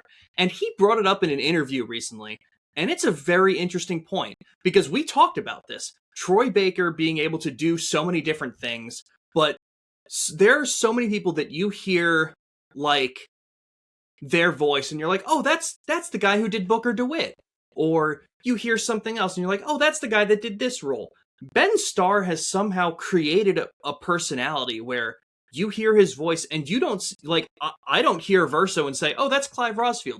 You hear Verso and you're like, that's Ben Starr. I don't know how you do that, but it's a very interesting way of curating yourself as a voice actor. And I think Ben Starr is one of the most impressive voice actors of the more recent years. I think his work with Clive Rosfield in Final Fantasy 16 puts himself apart, and he does such an amazing job in that game for what he did. So my number 4, with a bullet, with my whole heart, is Ben Starr. 100%. Okay. Ben Starr, I love you. Going off of then I'll do my number 3. My number 3 is Luke Dale as Hans Capon in the specifically Kingdom Come Deliverance 2, but Kingdom Come in general. Okay. He's not the main character, although Tom McVeigh plays the main character and does an amazing job. But the way that Luke Dale does Hans is a noble. He is like the son of the what's it called, like the lord of the city, the town, whatever, like basically the mayor, the ruler of the town. And he grew up very much like a rich, like kind of a twat, like frat boy, but in the Middle Ages kind of vibe. That was a crazy word you pulled for that. Yeah, right. I don't know the last time I heard someone use the word twat. I know, me neither, but it fits for this because it's like that's just the feeling he gives in the beginning of Kingdom Come Deliverance 1. And then as your character interacts with him and you realize like he portrays that as a product of his upbringing and he doesn't actually hold grudges or isn't actually doing that. It's just like his voice lines are delivered in a way where you genuinely feel that he is not saying something with malice. He just thinks that's how the world works because it's how it has for him. And then the way that he becomes your character's like best friend over time and the hijinks that he gets into because he's not really that intelligent. He's just gotten through by being like a nepo baby and like, but he does it in such a way that you're like, I want to hate this guy. And in the beginning you kind of do, but you're like, he's doing more like dumb shit and stuff that like only an asshole would do. And you're like, why do I love him for that? And it's because the way that he's saying it and the way that Hans is like portrayed by Luke Dale. And I know Luke has gotten so like popular from this role that he started streaming on Twitch and people like watch him outside of Kingdom Come related stuff because he is just entertaining as a person and it works in that role where it's like, you're the asshole, but I love you for it. Like that's really cool. To be able to curate yourself as this personality, to be able to go off and do that is really cool. I feel like I not outside of that content, but the only other like voice actor that I saw stream anything, which was the game that they were in, I saw Brianna White do a whole like Final Fantasy VII Rebirth stream, like playthrough. Yeah. She's the voice of Aerith, and that's really cool. So to see him be able to do that and not do Kingdom Come really content. Well, because it was he started with Kingdom Come Deliverance 2 when that launched. He like cosplayed as himself in because the facial thing is also like reconstruct. It is him. It is Luke Dale in the game. And then he cosplayed as his own character and was kind of doing it in character a little bit. And so many people were into the game and his character specifically, they were watching him that it was like, hey, this guy's just kind of good. And they're just fine. And I think he just, he does voice acting still, but he also streams on Twitch. He'll stream other games. Like you can find Luke Dale anywhere. Like he's just awesome. Yeah. That's sick. No, but his role as Hans Capon, it's great. It's so good. There's a DLC thing that has you basically doing that Romeo and Juliet. I don't know if it's Romeo. The thing where your character is reading him lines to speak to a woman in a window. He's trying to read like poetry and your character is telling him the lines and he's butchering all of them and just making it sound horrible and being like, why are you telling me to do that? You're like, I don't know, blame the French. And he's like, the French did this. And like, it's that's actually awesome. He'll like take you literally. Hans is amazing. He's an idiot, but like a lovable idiot in an asshole way. And I don't know, the way the character is written and the way that Luke nailed it. He nailed it. That's sick. Yeah. Quick shout out to Kingdom Come Deliverance 2. Again, I know I'm an Xbox guy. It is on Game Pass now, so if you haven't played it, give it a shot. Jump into it. Speaking of that, you need to. I do. 100%. Listen, I'll finish Pragmata, and then I have some time. I will. 100%. I want to watch you play this game. Please do it. Like, I need something to do. I work from home. I need something to have on in the background while I'm doing that. I need you to play Kingdom Come. Sounds good. I'll take it under consideration. My number 3, I think I think we both have on our list. I'm curious as to where you have it. Jennifer English with Mael. My number 2. Okay, so Actually, we'll wait, kind it of was just kind of number. I was a little iffy. I'll put it at number 2 okay, just so we can. kind of Yeah, do them together. Yeah. Uh, uh, Jennifer English is an incredible voice actress. She is so good in the roles that she does. There's always the joke that if Jennifer English is in your game, it's gonna be at least nominated for Game of the Year. she won 3 Between out of like the past 4 in a row, right? Like, pretty much, because what she, I mean, obviously she was in Clair Obscur. I know she was in Elden Ring. and Baldur's Uh, Gate. oh yeah, has Shadowheart. Yep. So that's a game that I haven't played yet, and I will get to that as well. Um, yeah, she is an incredible voice actress. She has such emotional range. She does such a like, again, I could have brought it up for other games. I'm most familiar with her with this because I haven't done that much in Elden Ring. It's not my cup of tea, and I haven't done Baldur's Gate 3. But God, I've beaten both, so I can. that's fair. And you still put her for her role in Yeah, Clair Mayal, Obscur. as So Mayal. Yeah, again, it's hard to talk about this without getting very spoilery, but she does such a goddamn good job, and she is in there from the very beginning. She is kind of she's the second character I think that gets introduced because you start with Gustav, and it's she funny kind of because I comes think right she in. is in Baldur's Gate as well. That's hilarious. Yeah, she's very early. So again, I don't have too much to kind of talk about without getting spoilery, and we don't want to do that on the level here. So if you haven't played Clair Obscur yet, there's not much. Just play it. Yeah, Like there's nothing else I could say. You know, and actually, shout out because I was just talking to my cousin today because I texted him. I don't text him very often. We're trying to coordinate going to see Drake Bell in concert, but don't worry about it. Okay. But I texted him and he was like, "Oh, by the way, meant to reach out to you. I'm playing Clair Obscur." That's a shock to me. This is the guy that will text me every once in a while. He's like, "Oh yeah, I played Star Wars Jedi Survivor." Or he's like, "Yeah, he was the kind of guy that was like playing Call of Duty every year. He was the kind of guy that would pick up the Madden game, the FIFA game." This makes no sense, but he's really enjoying it. So if you haven't played Clair Obscur, give it a shot. If you have any way to give it a shot, please give it a shot for any reason. Art direction, voice acting, performances, yeah, gameplay. It's there.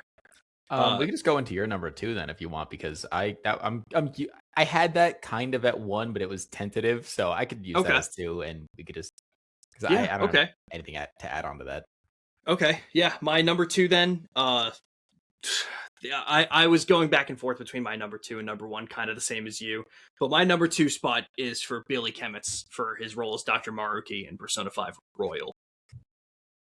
God damn, there again. It's so hard to not get spoilery about it.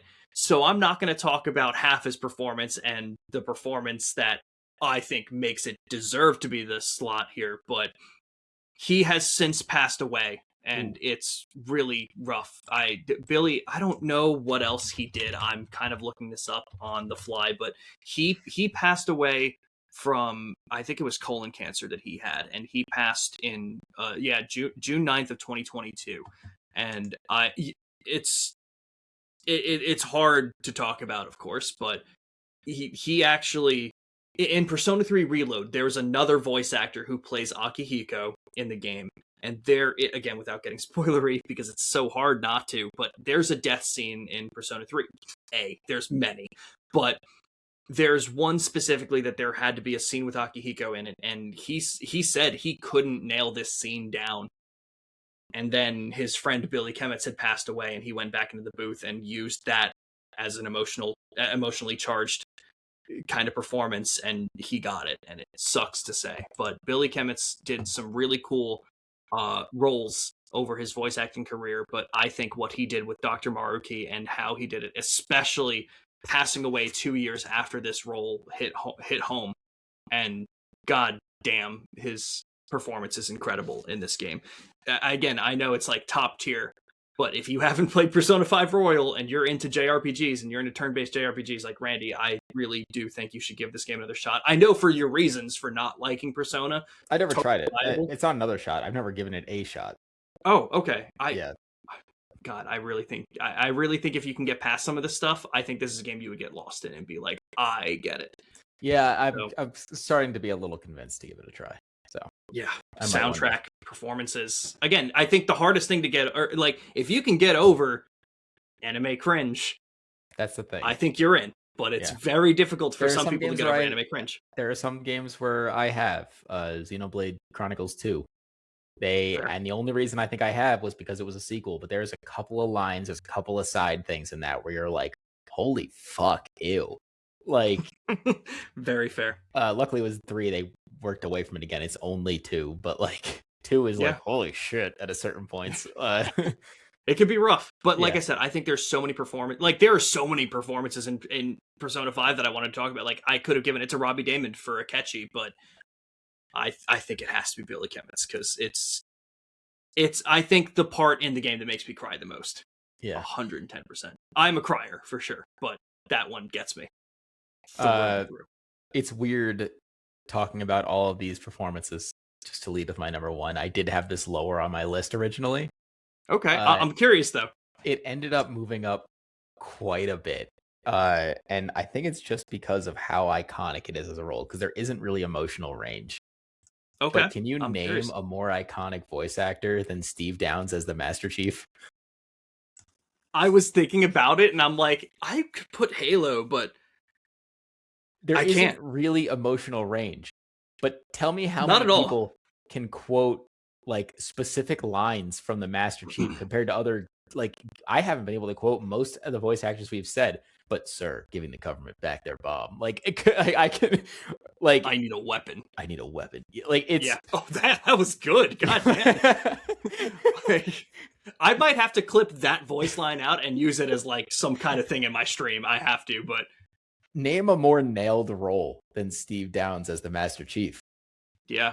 Like that, it is the writing that is the only, like, that is, it's perfect. Could you? There's not a single thing I could change.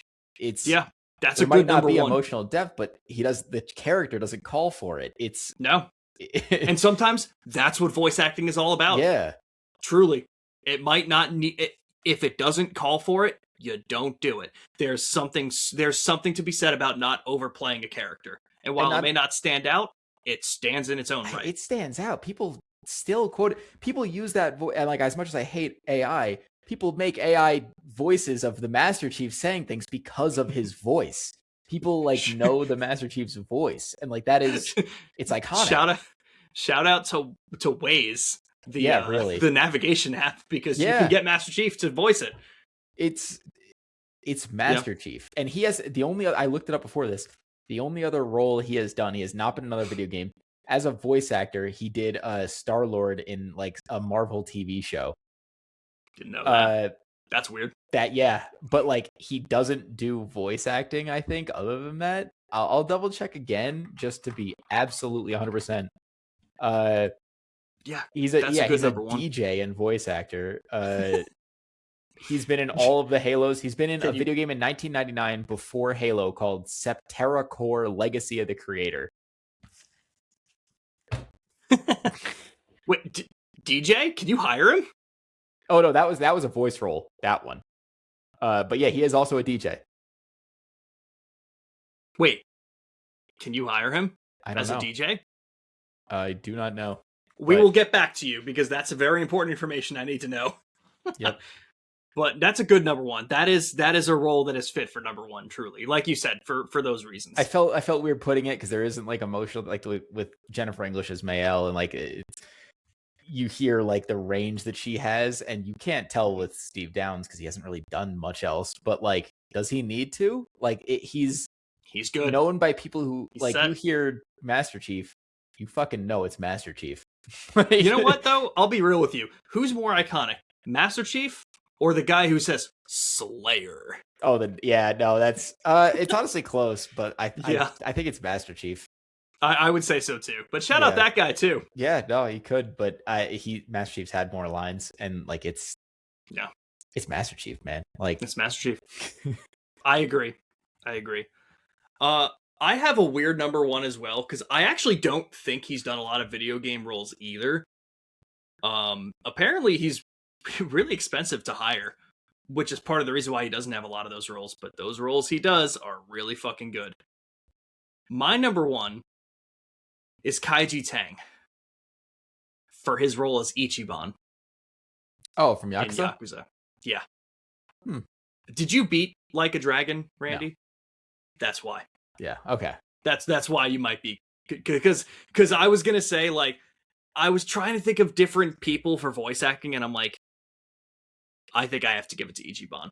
It's, again, I can't get into spoiler territory, but if you play Like a Dragon, because he's only in Like a Dragon and Like a Dragon Infinite Wealth. He's only in those two games. But again, if you get to the end, if you have finished Like a Dragon, you know exactly which scenes I'm talking about to say that, god damn, these hit home. I think I like to use my friend Mike as an example, who I got to play Like a Dragon, and he was like not feeling it for a lot of it, and then he got to like the halfway point of the game and he was like, okay, I see it, this is peak. And then he finished that game and he was like, this isn't just peak, this is one of the greatest things I've ever experienced in my life. Like, this is unbelievable how it was done. I think that's one of those games where I got into too much of the side stuff and wasn't following along with the story well enough, and it just felt so disjointed by doing so much of the side stuff that I was like, yeah, what? Okay, I don't know, and how then to I get just back. moved on. Yeah, I don't exactly. Yeah, because I was feeling it in the beginning, and then I was like, damn, I'm enjoying this. Let me do more. Like, let me experience more of the content. And then it was like, here's like a gang that's a bunch of babies, and here's this thing, and I was like, this is funny. And I go back to the main story, which would be like very different. Very different. I say this about Yakuza all the time. It is the most serious crime drama story you can ever experience, but as soon as you take one footstep out of the main story, it is the most ridiculous side shit you'll ever experience, and it's hard to get that balance. And it didn't, because it was a balance. That's a good way to put it, because it wasn't like I'm experiencing main story. Oh wait, here's a side thing. Let me get lost in this like little side story. It was like a, what the fuck is happening now? What the fuck is happening? What the fuck is happening now? And yep. That's Yakuza. It's hard. It's a hard balance, but some people love it and some people will get turned off by it, and I totally understand it. But Kaiji Tang, I know he's known for a lot of different voice roles. The only other thing that I really know him from is Gojo in Jujutsu Kaisen, but he's the voice of... hold on. I have to double check that, just in case I'm wrong. I spelled English very incorrect, but I'm glad it knows. Yeah, no, it is Kaiji Tang. So... this is his big video game role, and I think there's a lot of people I could have pulled from Yakuza that do deliver very good performances, but if you finish Like a Dragon, you know exactly why I have him as my number one. He has a lot of really cool roles here. But I put this together very quickly right before the episode, so I don't have a lot of honorable mentions. I'm sure we'll talk about them. Like I said, I had the one, and that's about... I just want to give a shout out to Matt Mercer for his various roles, because you don't realize are Matt Mercer. But that's like Matt Mercer was Cassidy / McCree in Overwatch. It's high noon. Like, that's him. Like, I was like, holy shit! Like, Matt Mercer was also in Persona 5 and Persona 5 Royal as Yusuke. So shout out him. Troy Baker was actually in Persona 4, the original Persona 4. As Kanji. It's all over the place. Troy Baker's one of those voice actors. It's like, you tell me he's in a game, I'm like, sure, I believe you. Like, I wouldn't.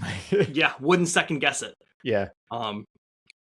So I want you guys to leave your comments about your favorite video game performances. Who do you think should have been higher on this list?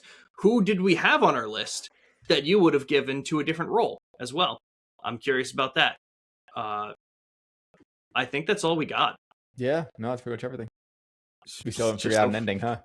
Just over 2 hours. You know what? Our endings will never have a lot of time. So, yeah, you're not wrong. Randy, do you have a line? I don't.